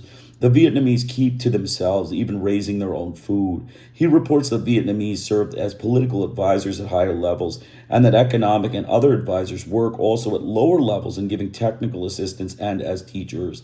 North Vietnamese products are also available at co-op stores. Another way, quote, in which their influence is felt. Enlisting government officials in Giang Cang province, he cites 3 North Vietnamese out of 17 at the higher Cung group level, 1 a group representative, 1 an advisor, and 1 in charge of irrigation, and none out of 14 at the lower Muang level. McKeithen claims that one of the goals of the North Vietnamese is to annex Laos and to till its underpopulated land. Searching diligently through his material, I can find bits of, quote, confirmatory evidence for this judgment. One is a brief entry in a diary of a North Vietnamese major found on the Plain of Jars, which states, "We must help Laos without restriction, but we have to keep Laos with us to realize permanent duty of our volunteer groups to provide land, to marry natives, and to be settled in Laos." Second, quote, "The North Vietnamese have requested permission from the NLHS to move in 20,000 families, dependents of the NVA troops in Laos. The request was turned down by the NLHS, and the plan apparently was not implemented. Finally, the North Vietnamese advisors were instrumental in instituting a second rice harvest and extensive irrigation projects, said McKeithen. And McKeithen cannot help but feel that this is in anticipation of North Vietnamese migration, since there is so much unused land. Since McKeithen's papers are obviously propaganda documents of the American government, I assume he is making as strong case as he could for his conclusion, which clearly must be regarded as without serious support. The RAND Corporation has also published an extensive study attempting to demonstrate North Vietnamese domination of the Pathet Lao. Since it is accessible, I will not comment at length. The authors give a short summary of Pathet Lao's social and economic changes, emphasizing the moderation of such efforts, the ideal of an anti-imperialist, anti-feudalist, and progressive democratic Laos, and determined efforts to raise the level of social consciousness, and to instill ambition in the people. Educational programs and, quote, the most drastic changes, the stress on the need for equality of opportunity and close cooperation among all ethnic groups. They conclude that communist practice appears to live up to these principles. As to the Vietnamese advisors, they provide experienced, disciplined personnel who add competence to the operation of the Lao associates. We have found that these Vietnamese advisors are widely respected by the Laos for their dedication to duty, by their example, by on-the-job training, and by guidance, generally tactful. They go the less vigorous Laos into better performance. They also provide medical and technical aid. They have trained native Lao, making a beginning in developing indigenous technical skills. Their doctrine places great emphasis on winning over the population. One would expect considerable tension between the Lao and their Vietnamese mentors, but we were struck by how successful the Vietnamese were in keeping such resentment at a minimum. A former Pathet Lao officer spoke frankly about the respect that the Vietnamese advisors had gained among the Lao troops. The troops in Laos were very much respected the Vietnamese advisors. They tried to give them good food, but the Vietnamese advisors wouldn't accept the food. They ate the same food as the soldiers and stayed with them. The Lao officers and some soldiers seemed to be very grateful for their assistance. The information on North Vietnamese training is of some interest. Langer and Zasloff report in an interview with a former second lieutenant who attended Thai Nguyen Technical School in North Vietnam for 2 years, 1961 to 1963, in a class of 165 students, including Neo Ka and Lowland Lao from 14 Lao provinces, who were taught auto mechanics, weapons repair, and electrical generator maintenance. Another informant had received 5 years of medical training, 1959 to 1964, near Hanoi, along with 90 other Lao and 30 Vietnamese. The training Langer and Zasloff claim has a Maoist orientation. It is unsophisticated and appeals primarily to the emotions of the Lao youth. As evidence, they quote the statement by a former pathet Lao officer. I was repeatedly told I was the owner of Laos. It is a beautiful country with an abundance of rivers and streams and natural resources. The Lao people could not do anything to use the resources because of the aggression and oppression of foreign countries. The French, for instance, had ruled Laos for more than 60 years. As the owner of the country and a member of the Isara, I should fight for freedom. Members of the Isara should never surrender. They told us that now the principal enemy of the Lao people is the American imperialist. They said that the French had already withdrawn from Laos, and the Americans seized the opportunity to dominate Laos by using pathet as their tool. At that time, there were no American troops in Laos, but later on, the Lao troops would be commanded by the Americans. From squad and platoon later up to commander-in-chief would be Americans, and so the country would be under the rule of the American imperialists. Langer and Zasloff do not explain wherein this approach is Maoist, nor do they elaborate on their conception of a less emotional, more sophisticated approach. They also note that in the 2 decades there have been no defection of Lao communist leaders. In discussing the pathet Lao social and economic programs with embassy officials, I had the impression that they were perhaps favorably impressed with what the pathet Lao had done and might achieve were it not for quote-unquote North Vietnamese aggression, which they argue is the cause of the problems of Laos. One agreed that the pathet Lao educational reforms were particularly good, but said that the Royal Lao government was now imitating these programs, specifically the adult literacy programs. I tried to check this information with reporters and with Lao residents of Vientiane who were quite familiar with government activities. The responses ranged between skepticism and ridicule. I met no one outside the embassy who believed that RLG was capable of implementing such a program. Since I did not have the time to inquire further, I must leave it at that. The American embassy was also helpful in providing me with documentation to support their claim that North Vietnamese aggression was a fundamental problem in Laos. In addition to the documents cited above, they directed me to reports of the RAND Corporation and the International Control Commission. Particularly conclusive, they argued, was an ICC investigation of a complaint from the RLG on October 2nd, 1964, reporting the capture of 3 North Vietnamese prisoners. The investigation confirmed the report. They concluded that these prisoners had entered Laos as members of complete North Vietnamese army units from February to September 1964, in groups ranging from 50 to 650 soldiers. The report also states, the Commission notes with interest that this was the first time since the communists reconvening in 1961 that it had been brought to the attention of the Commission that prisoners alleged to have been North Vietnamese have been captured by the armed forces of the Royal Laotian government and were available for interrogation. The report opens by presenting the letter of the October 2nd from the RLG containing the complaints which it investigated, and also a letter of September 28th from Phoumi Vongvichit, secretary of the Neo-Leo Haksat in Vientiane, alleging that American aircraft based in South Vietnam had attacked Laotian territory and parachuted South Vietnamese military personnel into Laos, 3 of whom were captured, 2 identified by name. The latter is discussed in a separate message, presumably message number 36. On returning to the United States, I tried to obtain message number 36, but without success. I've been informed that it has not been declassified by the British government. Though this fact naturally arouses suspicion, nevertheless, it is likely that the message is perfunctory. A second ICC document reports the investigation of a complaint that the officer school of the Royal Army at Dong Hen in southern Laos was attacked on March 8th to 9th, 1965 by a combined pathet Lao and North Vietnamese force. The investigation confirmed the allegations. Most of the captured prisoners had testified that they were on their way to South Vietnam. The final supporting document is a report of interviews with a North Vietnamese advisor to the pathet Lao battalion, Mai Dai Hap, who defected in December 1966. The informant was a captain in the North Vietnamese Army and a member of the Lao Dong Party of North Vietnam. He claims to have been one of 30 North Vietnamese assigned to Laos in February 1964 to serve as advisors.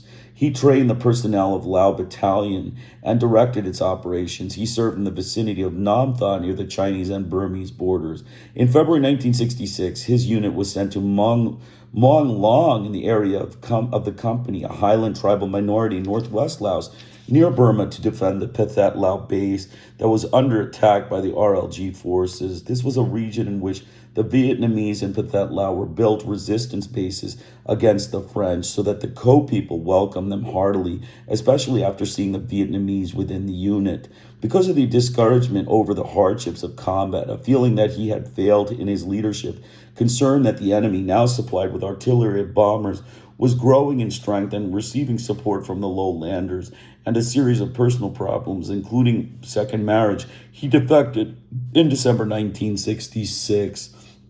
Captain Happ reports that in addition to the military task, he had a political program with the following topics: objectives and tasks of the Laotian Revolution. The land of Laos is beautiful and rich. The population of Laos is industrious. Why are the Laotian people suffering? Who is the enemy of the Laotian people?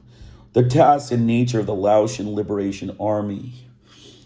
Our comments of Haps that is frequently quoted by American sources is this: generally speaking, everything is initiated by the North Vietnamese advisors, be it important or unimportant. If the North Vietnamese advisory machinery were to get stuck, the Pathet Lao machinery would be paralyzed. So I'm going to take a short break. Give me 1 minute. I just need to stretch my legs. I'll be back in 1 minute. Glad you could join us.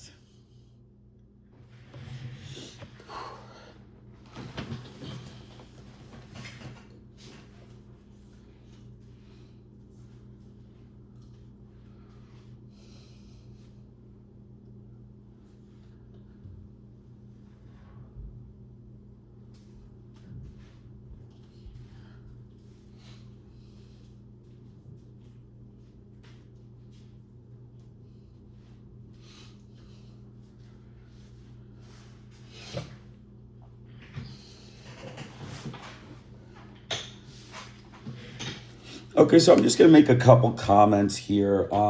So basically, the U.S. government, the Pathet Lao, it's just a, program of murder. It's a program of murder by the United States government, a program of enslavement and murder. The gun-violent thugs of the United States Congress, the racist mafia butchers of the U.S. Congress and their presidents, in this case, Johnson, were responsible for the biggest mass murder campaign of the Laotian people. It's just a testament to their normal gun-violent approach to human beings, their gun-violent mafia American white racist gangsters. That's what they are, and that's why they did all of these things. We talked about the ICC commission investigating all the crimes that the United States posed against the North Vietnamese. We also talked about the Laotian the Pathet Lao officers who cared about their people. They cared about the development of their people, their culture, their books, their scholarship, all of that stuff. The Pathet Lao was, a democratic force of nationalism in Laos that the United States congressional and presidential, mass murdering mafia, throat-slitting white gangsters did all sorts of things against. And that's, ultimately what it ends up being is that, the Laotian people had to face the enslavement of the American military dictatorship of General Nosavan, the racist American Nazi white gangsters and mafia, congressional and presidential murderous butchers. So, continuing on, this exhausts the documentary evidence that I was able to obtain. In reading these materials, one is struck by the low-keyed and generally constructive approach of the North Vietnamese, the limited evidence for actual North Vietnamese control over the Pathet Lao, and the gulf between the evidence and the claims it is used to support. It is, after all, hardly surprising that there were North Vietnamese troops in southern Laos. A month after the regular bombing of North Vietnam was initiated, the Dong Hien incident. Nor is it surprising that North Vietnamese advisors should have arrived in northern Laos in early 1964.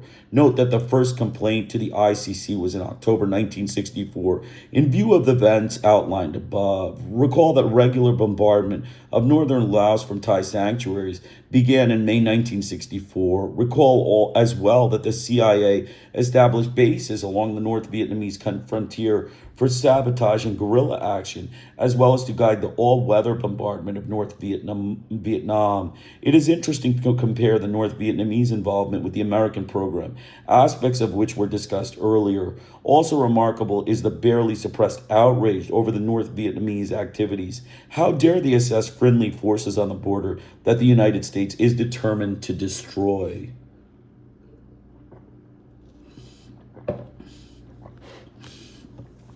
Suppose that the pathet Lao were to take over Laos completely. What then would be the North Vietnamese role? Asked about this, the Lao defector quoted earlier said that he expects them to leave when they finish their mission of helping the pathet Lao. It is just like when the Chinese went to help the Koreans. After they had won the war, they left. The urban intellectual whose remarks I reported earlier was less sure. He thought that Laotian independence would always be threatened by North Vietnam, Thailand, and China, though he felt there was a fair chance that all might agree that Laos would be left as a neutral buffer. Prince Souvana, in an interview with us, had no doubts about the North Vietnamese intention to conquer Laos. He explains as follows. North Vietnam wants to colonize Laos with Vietnamese because the country is too overpopulated. It's obvious. Look at the flag with its 5-pointed star.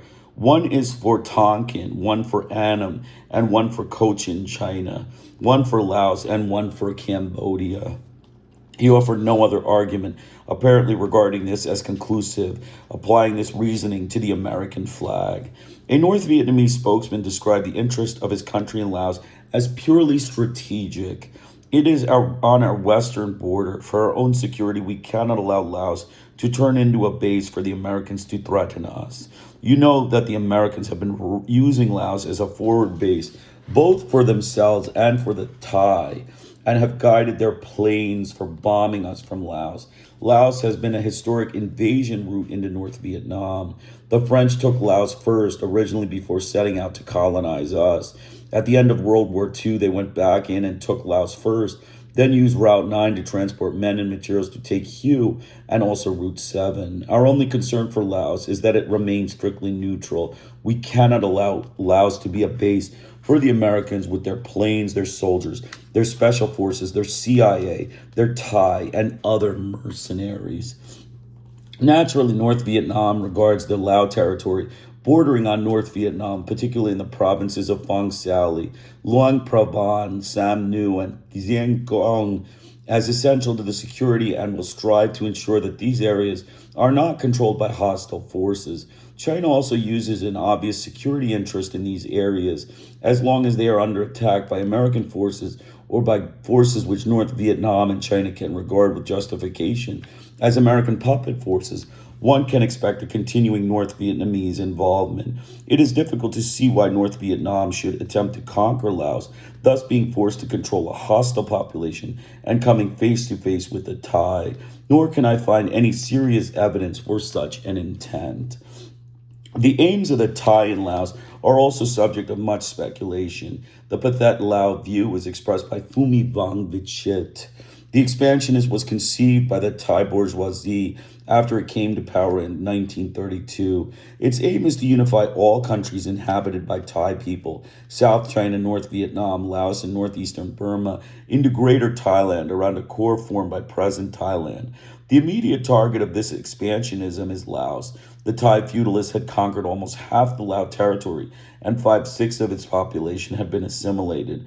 The Thai bourgeoisie, although none too powerful, has major trump cards at its disposal for the carrying out of its designs on Laos: territorial bases, community, race, knowledge of the country, language, culture, etc.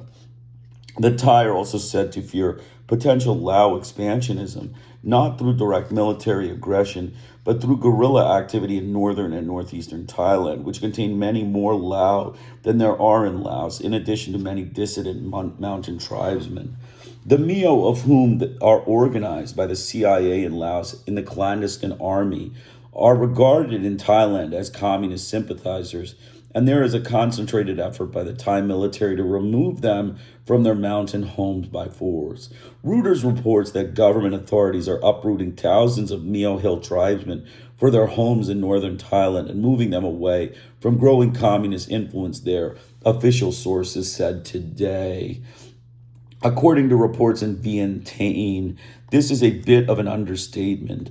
It is reported that large-scale aerial attacks with strafing napalm and explosives have been used to drive Mio tribesmen into the valleys where many observers believe they cannot survive as an organized community. Some refer to this as a policy of virtual genocide.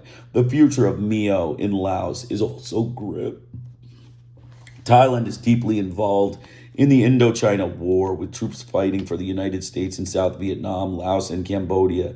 Its troops are, to an unknown extent, paid and advised by the United States. Furthermore, Thailand has been a major American sanctuary for the war in Indochina since at least early 1964, when the bombing of Laos from Thai bases began. According to the map of military operations supplied by the Pathet Lao, the United States maintains B-52 bases at Utapo in the south and Khon Kaen in north-central Thailand, where F-111 bombers are based in Tak Ly, north of Bangkok. These are used for strategic bombing in Laos and Vietnam. Bombing is also carried out with F-105s, F-4s, and other aircraft from Korat in central Thailand and Ubam and Udorn near the border of Laos. Other smaller bases are also listed at Thong and Chiang Mai in the far north and elsewhere near the Laotian border. The Thai bases are also used for the bombardment of Cambodia, reported recently to be using 15,000-pound bombs for the first time. Thai jets are also reported on their way to Cambodian bases. Therefore, naturally, the Thai are concerned about guerrilla activities in Thailand and neighboring countries, in part a response to their involvement in the American war in Indochina. According to recent, still unconfirmed reports from Vientiane, American quote-unquote advisors are leading Thai units in counterinsurgency operations now underway in northeast Thailand, about 50 miles from the Laotian border. It is a fair guess that the information about these operations will be forthcoming in congressional investigations in 5 or 10 years. To return to Laos, according to the American embassy sources, over 1 million people in this nation of some 3 million remain in the areas controlled by the Pathet Lao. Harrison Salisbury, in his report from North Vietnam, quoted a former communist visitor to these areas. You cannot imagine what is like in the headquarters of these people. Never is there any halt to the bombing, nor not at night, not by day. One day we were in the cave. The bombing went on and on. The toilet is in another cave only 20 yards away. We could not leave. We could not even run the 20 yards. It was too dangerous. According to the same reports, the Pathet Lao had set up a hospital, a printing press, a small textile mill, a bakery, and a shop for making arms and ammunition in the caves.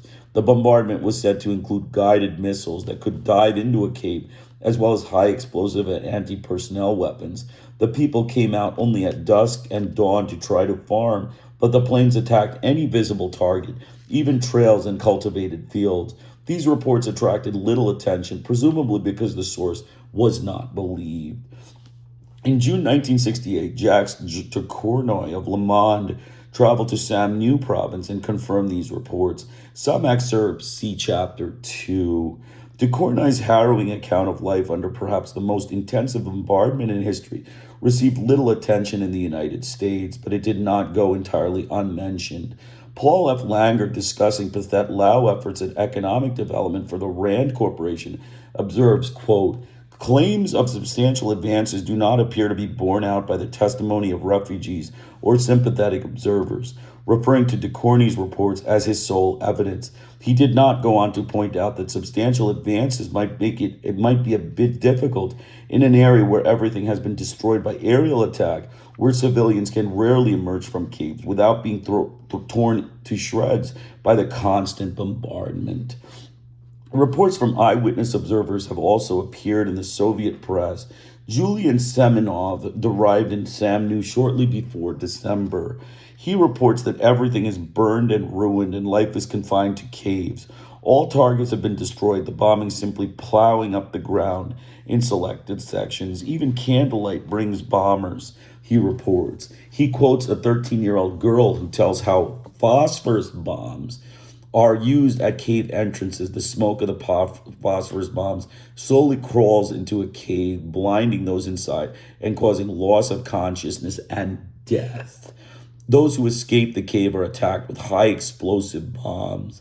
A pathet Lao defector interviewed at Sam Thong reports that the town of Sam Nu was destroyed in 1965. In Hanoi, I spoke to a member of the non-communist embassy who had just returned from a trip to Sam Nu.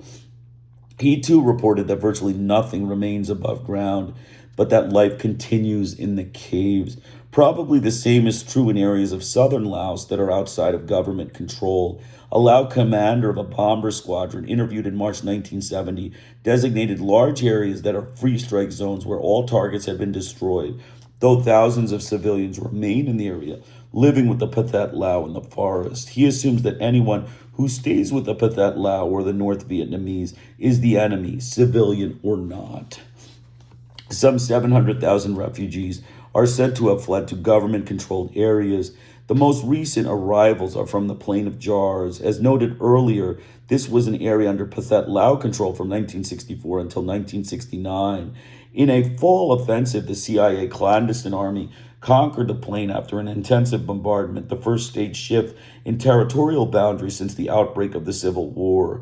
When communist forces were about to retake the Plain of Jars in February 1970, the population was evacuated and the area turned into a zone of devastation. It is estimated that about 15,000 refugees were taken, mostly by air, to Vientiane, where they are now scattered in refugee camps. Just prior to the communist recapture of Plain of Jars in February 1970, Henry Canton reported, "A flight low over the southern part of the plain, until now off limits to the press, confirmed the devastation. The only houses visible are those in refugee centers like Lat Sen and Kang Shi, built after the communists withdrew and the bombing stopped. Bomb craters pockmarked the valleys, knolls, and ridges of the plain as densely as the most embattled regions of South Vietnam. It is estimated that 150,000 people lived in this area prior to the bombardment. I spent several days visiting a refugee camp near Vientiane. The camp consists of 5 long sheds, each with an aisle between 2 raised floors. Each family has about 15 square feet of space without partitions, set off only by posts. There are perhaps 100 people housed in each shed. There are many children, old men and women, a few young mothers, some young men who were wounded in the fighting, and a few other young adults. Many observers believe that having been reported that most of the young people joined the pathet Lao before the evacuation. These refugees had been in the village for about 2 months. The refugees give the impression of severe demoralization. Only rarely are any working. There has apparently been only a limited attempt to clear land for cultivation, though it is likely that they will stay in this area. Actually, they do not know what will happen to them. The government provides them with rice ration, but little further care and no information. Promises to reimburse them for lost property or to change their pathet Lao money for government currency have not been fulfilled. The refugees asked, some begged to have their money exchanged. Some said they would starve otherwise, and this is possible since apparently they have no food except for the rice ration and what they can find in the forest. But these people are not mendicants. They were, in fact, probably most well-to-do of the Lao peasantry. Some had careful records of their possessions. One 60-year-old man who had owned 40 cows and 9 buffalo estimated the total value of his belongings at about $3,600. Another who showed us detailed records written up by the RLG but never honored estimated his possessions at $5,000 before the bombing. Such reports were not unique, though some of the refugees had been very poor. Some had brought with them good clothes, occasionally a sewing machine or other possessions. All spoke with great longing of their wish to return to their homes in the Plain of Jars with its fertile and abundant land, its cool climate, distant hills, rivers, and streams. The refugees were acquainted with our translator from previous visits and were superficially friendly though wary. As I have already mentioned, they naturally assumed that we were connected with the American government, and they obviously were not going to tell us anything that might lead to some catastrophe. The refugees have good reason to dissimulate, and at the same time, they are reluctant to be uncooperative. It is a simple matter with repeated questioning to discover inconsistencies and even absurdities in their answers, but it is not pleasant to take on the role of a police agent. Quite apart from this, it is heart-rending to see their demoralization and despair, or to watch an old woman crouching down in unaccustomed supplication. Nor is it pleasant to see the children, many of them sitting quietly, hour after hour in the oppressive heat and dust of the camp. The first story told by virtually every refugee was simple and straightforward. They came to the government side because they hated the pathet Lao, who were oppressive. Why did the pathet Lao oppress the people? Quote, I don't know. I guess they were just crazy, one man told us. Another man, who had been a rather poor farmer in their former village, spoke openly and in quite favorable terms about the pathet Lao. As he went on, a small group collected and listened quietly. A very alert young man began to interrupt, correcting our informant and giving the negative, rather stereotyped answers to which we had already become accustomed. Within moments, our informant's answers also shifted. The same sequence was repeated in other interviews. We finally realized that as long as this man was present, there was no point in continuing the discussion. We were able to continue in a useful way only when he was occupied elsewhere. Who he was, of course, I have no idea. Perhaps a pathet Lao cadre. Certainly a reasonable approach from their point of view was to appear to be pro-government and antagonistic to the pathet Lao. We spoke of one woman who had fled to the government side some years earlier with several other people. Asked why, she said it was because of the poterage that they were forced to do for the pathet Lao. We asked whether she fled after her village was destroyed by bombing. No, before, quote unquote, she answered. An older man interrupted. No, after, there were many people killed in the bombing. She then said, yes, we escaped after the bombing. Were you afraid of the bombing or the poterage? Quote, both, she answered. Every refugee with whom I spoke said that everything he knew of, his own village, and all dwellings within several days' journey had been destroyed by bombardment before they were evacuated. Prior to April 1968, the bombing of the Plain of Jars was sporadic. In April 1968, it became more intensive, and the villagers soon had to leave their villages and dig trenches and tunnels in surrounding forests. At first, they were able to farm sometimes, mainly at night, but this became impossible as the bombing increased in intensity.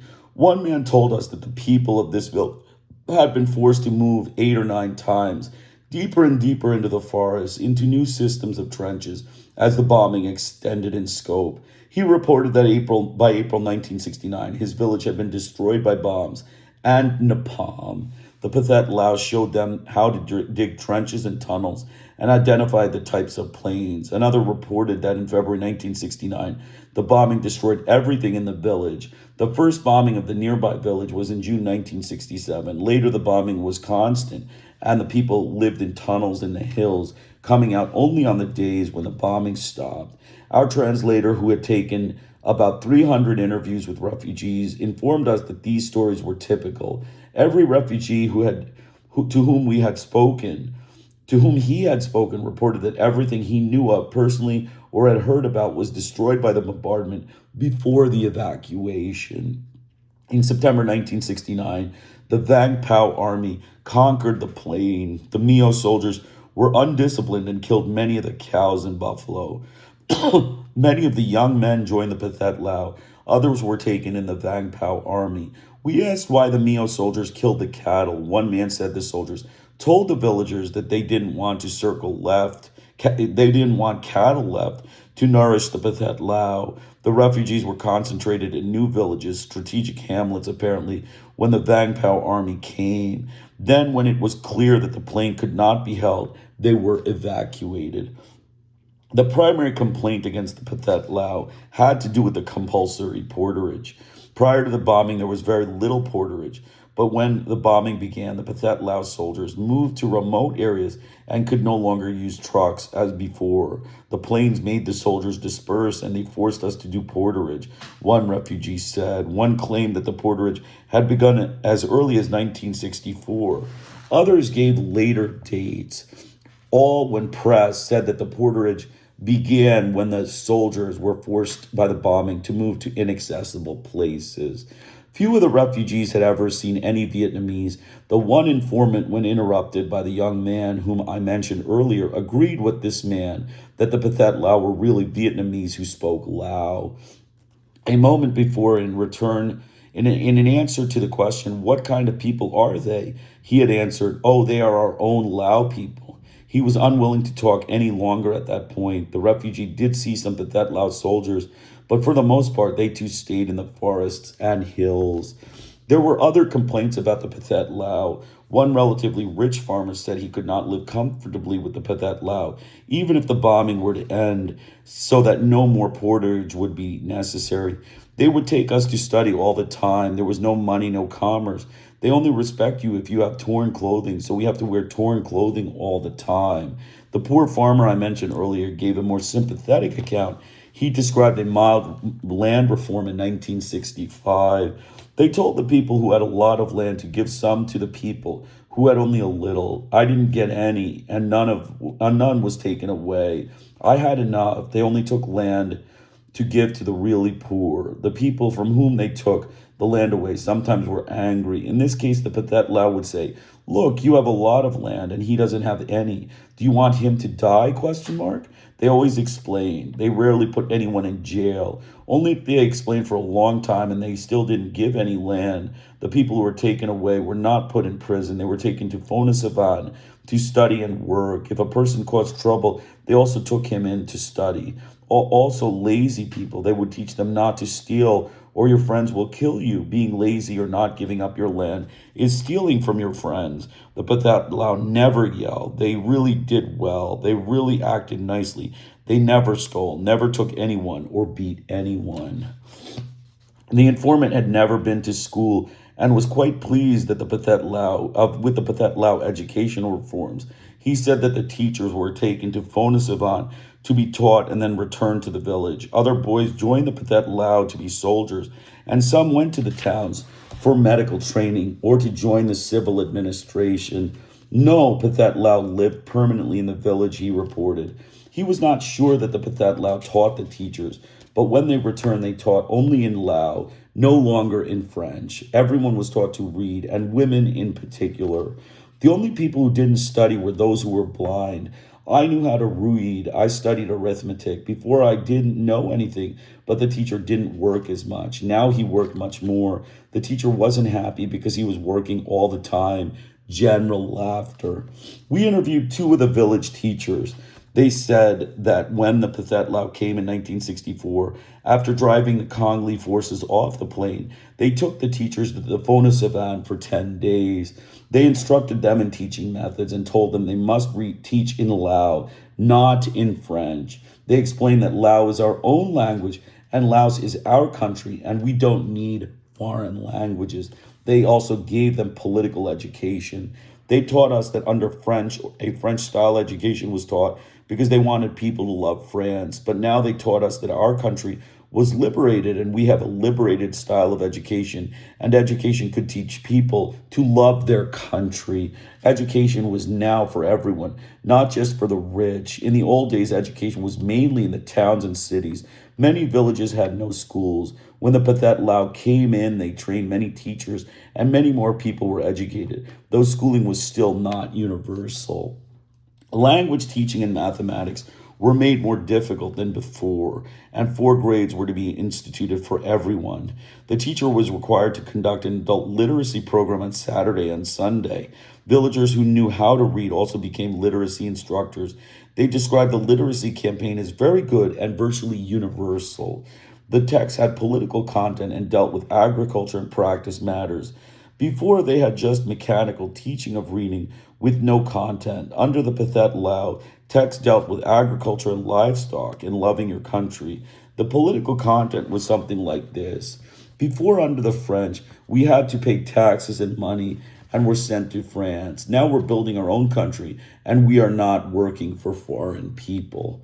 The intention was to extend education to grades 5 to 7, but this program could not be carried out because of the war. The older man, formerly quite well off, added that the pathet lao made them study before work and took some men from the village to study.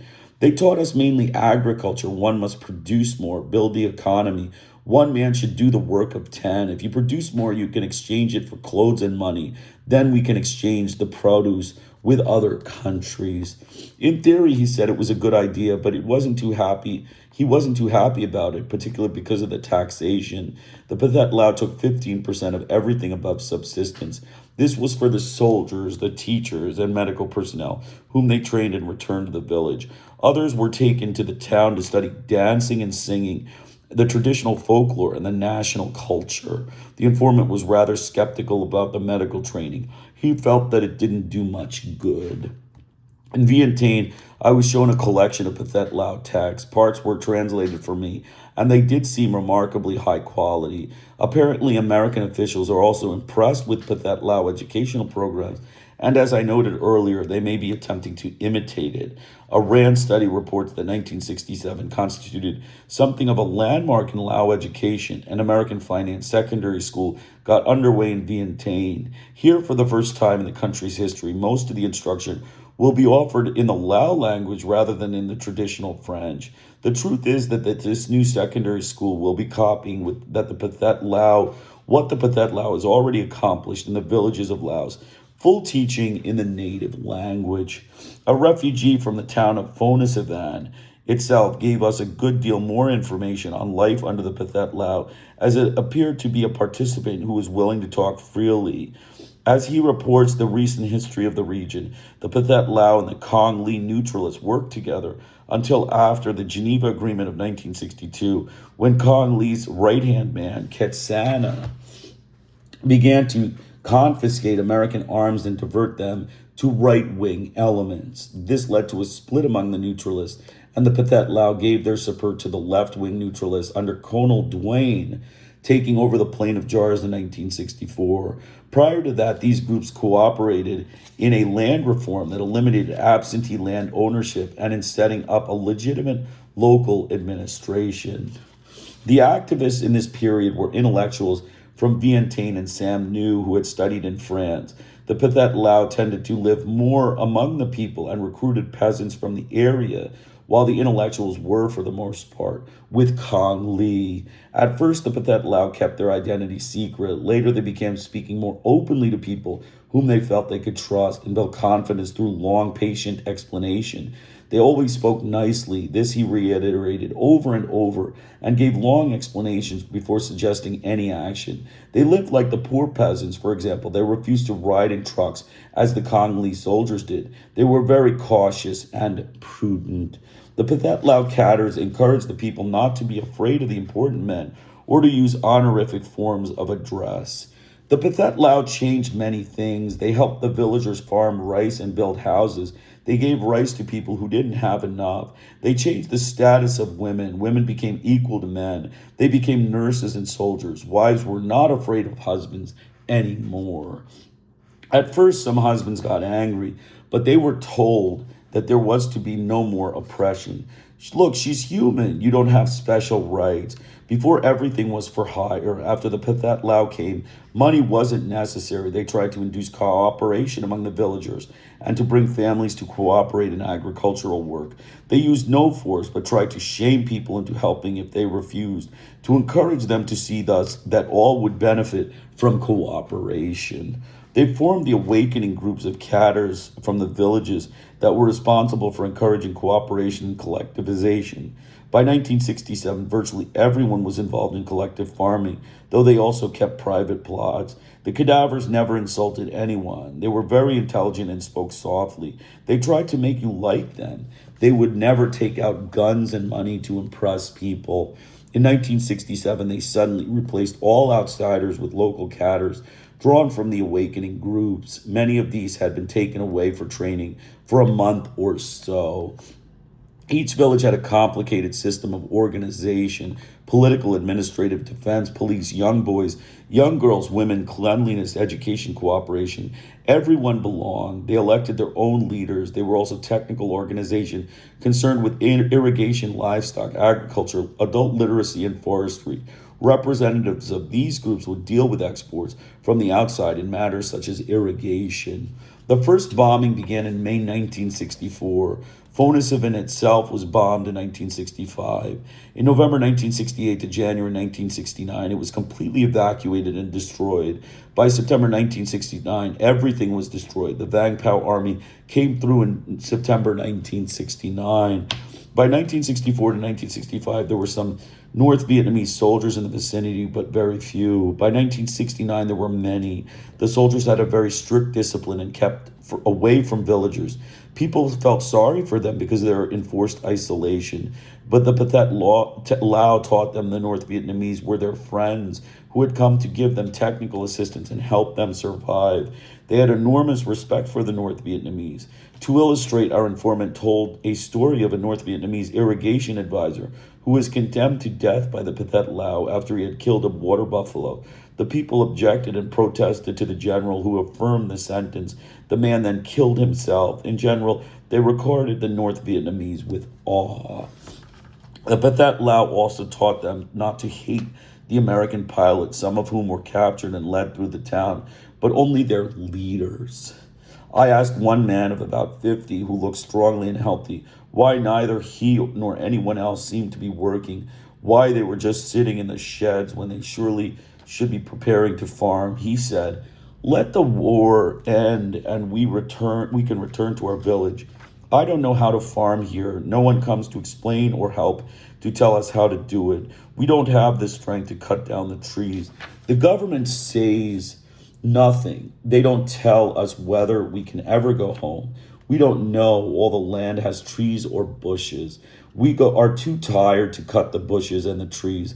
There are no hills or mountains here. It is all flat. When we do high upland farming, where we come from, the trees all fall in one direction, and it was easy to burn them. Here they just fall in all directions. We do not know how to farm here. In fact, the people know well how to farm in this area, and the work would not be beyond their strength, at least if they had enough to eat. But the impression they gave, as this answer indicates, is one of demoralization and hopelessness. The only work that I saw in the camp or the surrounding area was on one visit when some men and women were constructing private huts with wood that they had cut in the forest. Some women were sewing and others were cooking and collecting food. For the rest, they sat quietly, their intent aroused somewhat by our visit, but apparently with no plan, no hope for the future. Other refugee interviews give a similar impression. One collection of interviews was taken with refugees from the southern village of Long Pine, destroyed by bombing in 1964, with more than 100 killed, many by delayed action bombs. A villager spoke of the anti-personnel bombs. The children used to play with them. The parents couldn't forbid them. They just go off into the forest and play. We are told not to go near the bombs by the village and hamlet chiefs. It was the rule, but the children did it anyway. The village had been under pathet Lao control since 1960. There was very little porterage until 1964, when the bombing began. I asked about communist indoctrination.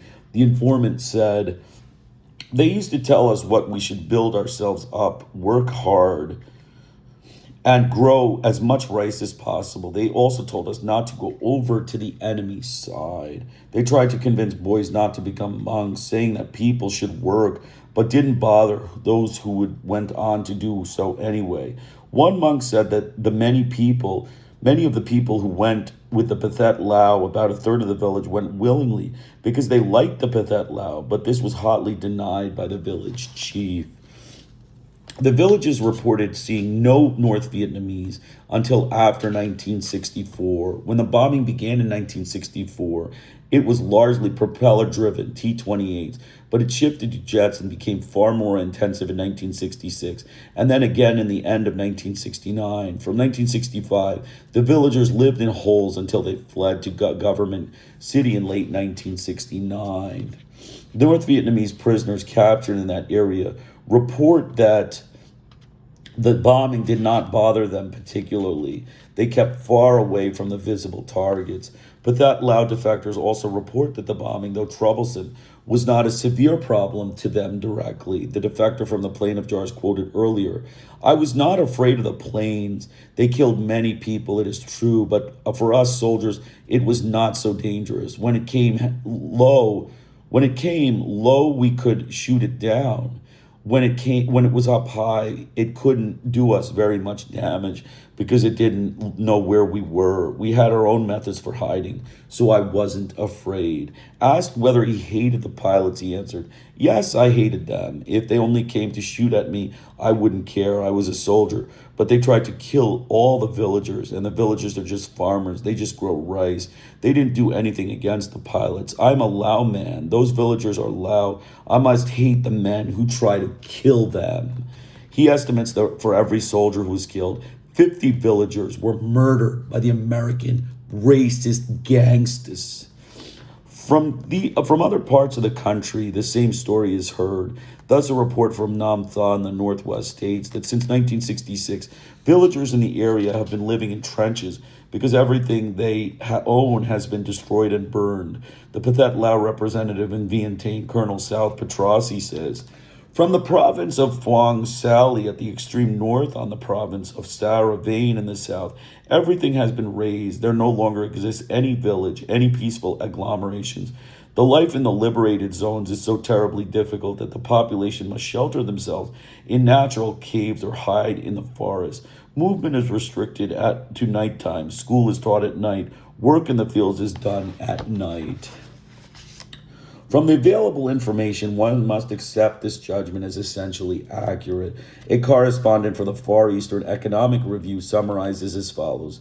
"For the past 2 years, the U.S. has carried out one of the most sustained bombing campaigns in history against essentially civilian targets in northeastern Laos. The area is a carpet of forest dotted by villages and a few towns. Refugees report that the bombing was primarily directed against their villages. Operating from Thai bases and from aircraft carriers, American jets have destroyed the majority of villages and towns in the northeast. Severe casualties have been inflicted upon the inhabitants of the region. Rice fields have been burned and roads torn up. Refugees from the Plain of Jars report they were bombed almost daily by American jets last year. They say they spent most of the past 2 years living in caves or holes. It is doubtful that any military purpose in the narrow sense is served by the destructive bombing. The civilian economy may have been destroyed and thousands of refugees generated, but the Pathet Lao appear to be stronger than ever. If anything, the bombing appears to have improved Pathet Lao morale and increased support among the peasants, who no longer have to be encouraged to hate the Americans. It is exactly as in Vietnam, where in the first year of the intensive American bombardment in the South, 1965, local recruitment for the Viet Cong tripled to about 150,000, according to American sources. And as in Vietnam, the indigenous guerrilla forces are now more dependent on outside assistance as a result of the destruction of the civilian society in which they had their roots. The correspondent quoted above comments, "By depriving communist forces of indigenous food stores, the bombing has caused them to rely on more dependable supplies from North Vietnam. For all that it has undoubtedly demoralized civilians, refugees report that the bombing has raised the morale of Pathet Lao fighting forces. Unlike most other soldiers in Laos, they finally have a clear idea of what they are fighting for. Refugees also say that volunteers for the Pathet Lao army have doubled in the last few years. Before, many village youths were reluctant to leave their villages. Now their attitude has become better to die as a soldier than to die hiding from the bombing in holes in the ground." As in Vietnam, there is a military purpose to these tactics.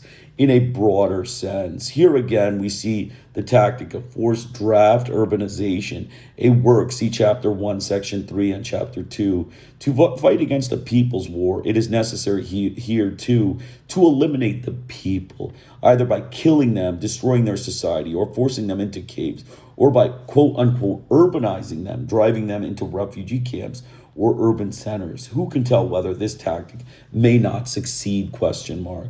We discussed the bombardment with Prince Souvana. He simply denied that any destruction is taking place. There is no destruction. We only bomb the North Vietnamese. We have teams scattered throughout the country. When they see the North Vietnamese convoys, they call for bombing. Laos is not like the United States. It is not densely populated with many big cities. No cities or villages are destroyed. 700,000 refugees have come to our side. These are no people. There are no people on the other side. Maybe a few huts destroyed, but no settled areas. People flee when they hear that the North Vietnamese are coming. We mentioned specifically that refugees have told us their villages were destroyed long before they left them. He replied, no, sometimes North Vietnamese mix in with the population and we have to make a sacrifice for them and bomb the village. That's true. For example, recently in Pak Saint, some North Vietnamese held a village and it took us 3 days to dislodge them. In that case, unfortunately, the villagers got bombed also. He then showed up a large relief map of Indochina on the wall and repeated, you see those mountainous areas controlled by the Pathet, Lao, and the North Vietnamese. Nobody lives there.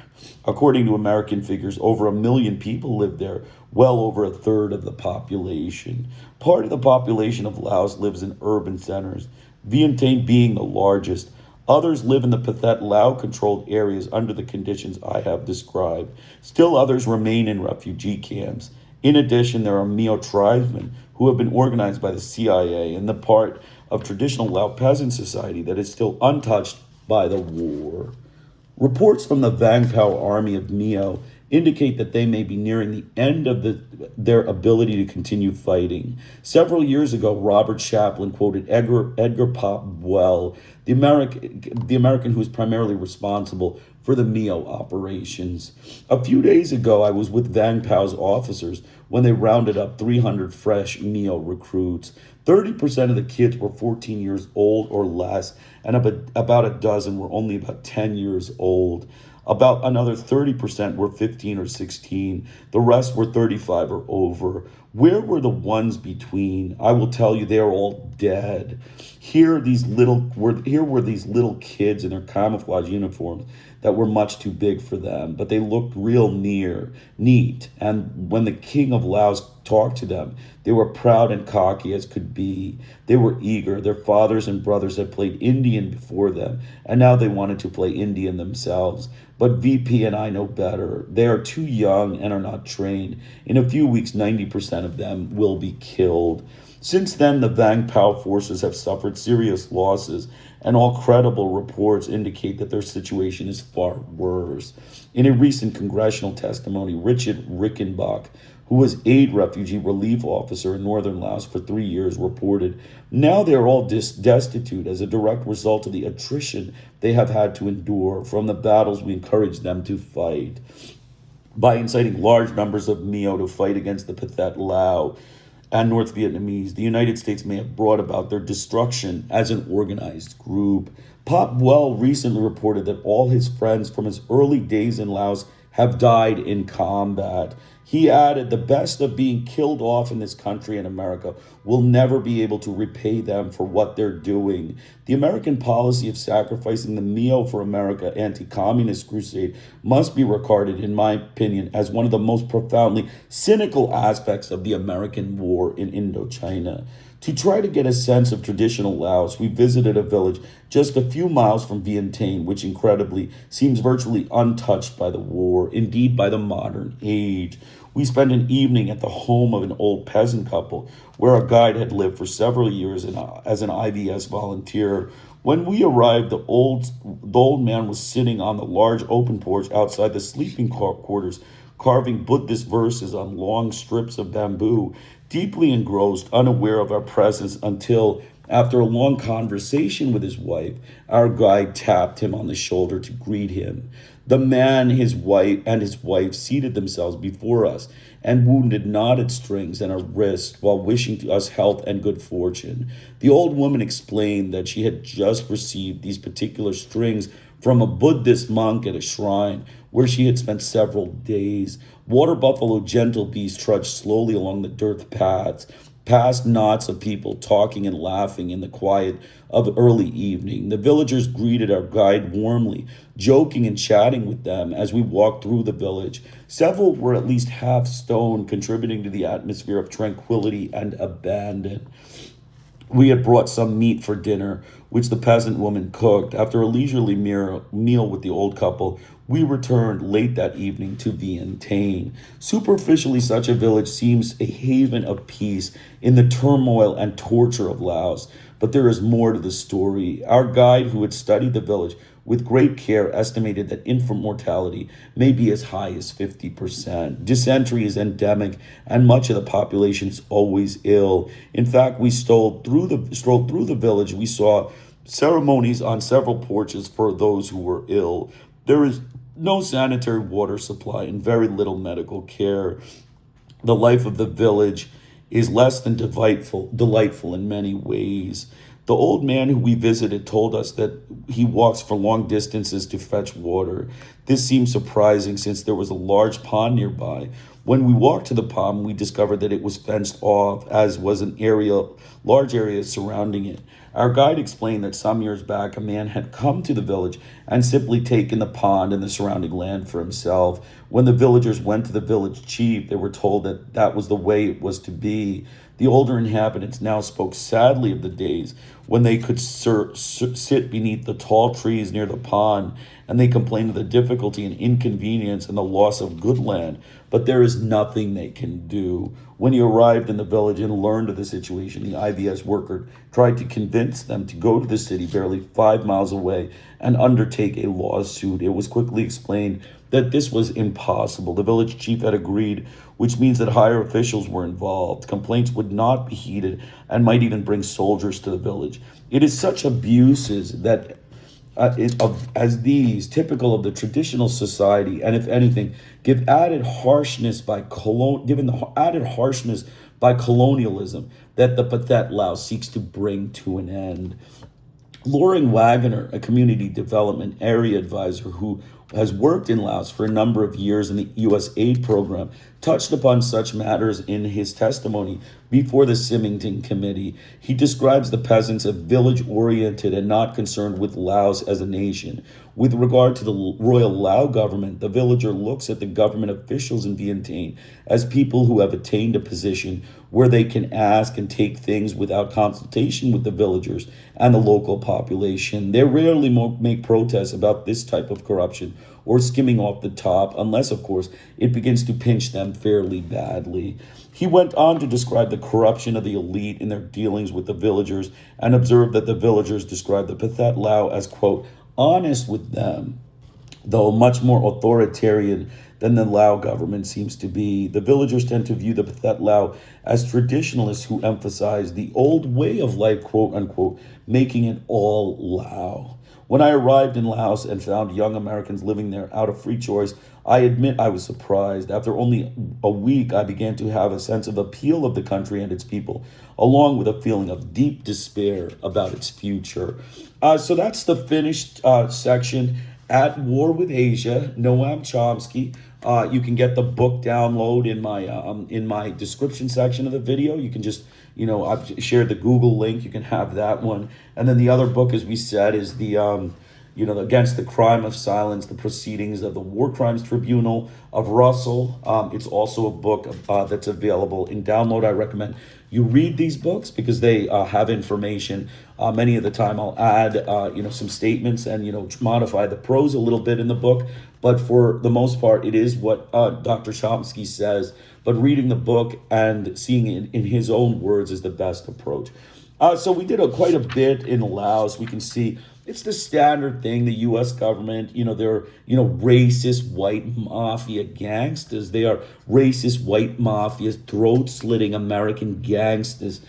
They did all of these things in Laos. Basically they, induced opium. The opium trade was a huge thing. They did opium trade. They allowed, prostitution. They forced prostitution on the people. It was, the typical thing. It became similar to Thailand. Their, military dictatorship of, colonial fascism in Thailand was very similar. And they also, did white phosphorus. We read about white phosphorus, causing suffocation and blinding of those inside the cave, who then, lose consciousness and die. When people were trying to, live in the caves, they would send white phosphorus into the, beginning of the cave. These are white racist mafia American, gangsters. So we did that. We also saw the number of refugees, 700,000 refugees created. We saw about how well respected the pathet Lao were due to their nationalism, their interest in uplifting the people. They were trying to teach the people literacy, forestry, agriculture, irrigation, all sorts of technical things that pathet Lao were going for. And the United States would have none of it. They wanted a racist state of enslavement. They were enslaving. Their model for Laotian economy was a slavery system that the French had initially put in, and it was continuing the slavery system. And you could see all of these things, the bombing of Laos involving the U.S. president, the U.S. congressional gun violent thugs, throat-slitting whites of the U.S. Congress, and throat-slitting whites of the American presidency, including Johnson and Nixon, unleashed, a savage barbarity against the Laotian people, typical of the racist whites of Washington, the racist American white gangsters. It's a mafia state, a criminal enterprise of mafia thugs, and it, included in their journalism fraudulence. They're capitalist thieves, they're racist thieves of American capitalism, their enslaving economy, and their government butchers, their racist American government, congressional throat-slitting white gangsters, as well as their presidents, resulted in the standard thing in Laos, destruction of the society and fabric, and, a complete abysmal performance. The United States performance in Laos is abysmal, as is all of its colonial dictatorships, because of their racist white throat-slitting congressional gangsters and presidents, Lyndon Johnson and Richard Nixon. So let's close with some remarks, and then tomorrow I'll be back to finish 2 chapters. It's North Vietnam, as well as war crimes of the Indo-Chinese wars, the war crimes, as well as North Vietnam. So let's get started and finish up. So again, the books are available at the Google Drive links. As I said, always read the books, because reading it in his own words is always beneficial. Racist American government, murderous white gangsters' involvement in Laos was discussed in Chapter 4, Laos at War with Asia. We start with the murderous Nazi American white gangsters Dulles and Eisenhower, who supported a CIA coup of the Laotian government in 1959. They overthrew the Popular Democratic Party of the pathet Lao and replaced them with a right-wing military fascist colonial dictatorship, which was not even amenable to Washington, by General phoumi nosavan, who it became even too violent for the throat-slitter whites of the United States Congress and president to handle. We talk about French colonial rule in Laos, in which the people were subjugated by racist white supremacist oppression and cultural genocide, with the French elite making the money and siphoning off the resources of the land. The then United States Nazi American mass murdering white gangsters entered the picture in 1964, and President and Butcher-in-Chief Lyndon Johnson began a secretive bombing campaign in Laos. This was coordinated with the coup of General phoumi nosavan, who again took power with the leader souphanovong. The true democratic and popular leader of Laos was souphanovong, the left-wing member of the pathet Lao, who is a nationalist and interested in nationalizing the country's oil and natural resources and furthering education for the masses, social upliftment, and general sense of betterment of the country. The United States Nazi American murderous white gangsters would not allow souphanovong to rule, and replaced him with a military dictatorship of General Nosavan again, a colonial fascist regime. American economic structure in Laos was a slave state of Asians, in which 16 hours a day they would be devoted to field work and mining work, and death on the mines as normal. Similar to the American enslavement of the Negro. American bombing in Laos was associated with war crimes and crimes against humanity, in which caves were bombarded with saturation bombing, phosphorus, and cluster munitions, which resulted in unexploded bombs, which detonated later for the people. These bombs still are existing in Laos, which the United States never removed. The racist American Nazi murderous white butchers of Asians caused major civilian casualties, with hundreds of thousands of people, mostly farmers, murdered by the United States. Scholars and intellectuals were targeted for murder and imprisonment, as is standard in American military, murderous right-wing, colonial, fascist dictatorships. The quashing of democracy is another example of the United States preferring a military friend and authoritarian murderer to be the leader of a sovereign state over the popular and democratic requests of the people. This is in keeping with their support of colonial fascism. Laos just fits in with the military American murderous right-wing dictatorships because American white Congress are gun violent and throat-slitting racist thugs. Congress approved the money for the secretive bombing campaign of Laos, and it was not discussed by the American fraud media of the New York Times and Washington Post and other news outlets.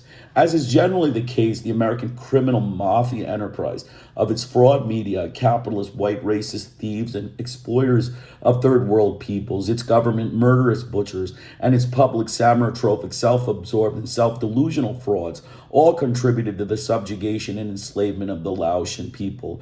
For all of these actions, the United States needs to be kicked out of the League of Civilized Nations, including the United Nations, which requires adherence to democracy, rejection of fascism, and no throat-slitting racist white violence in the world.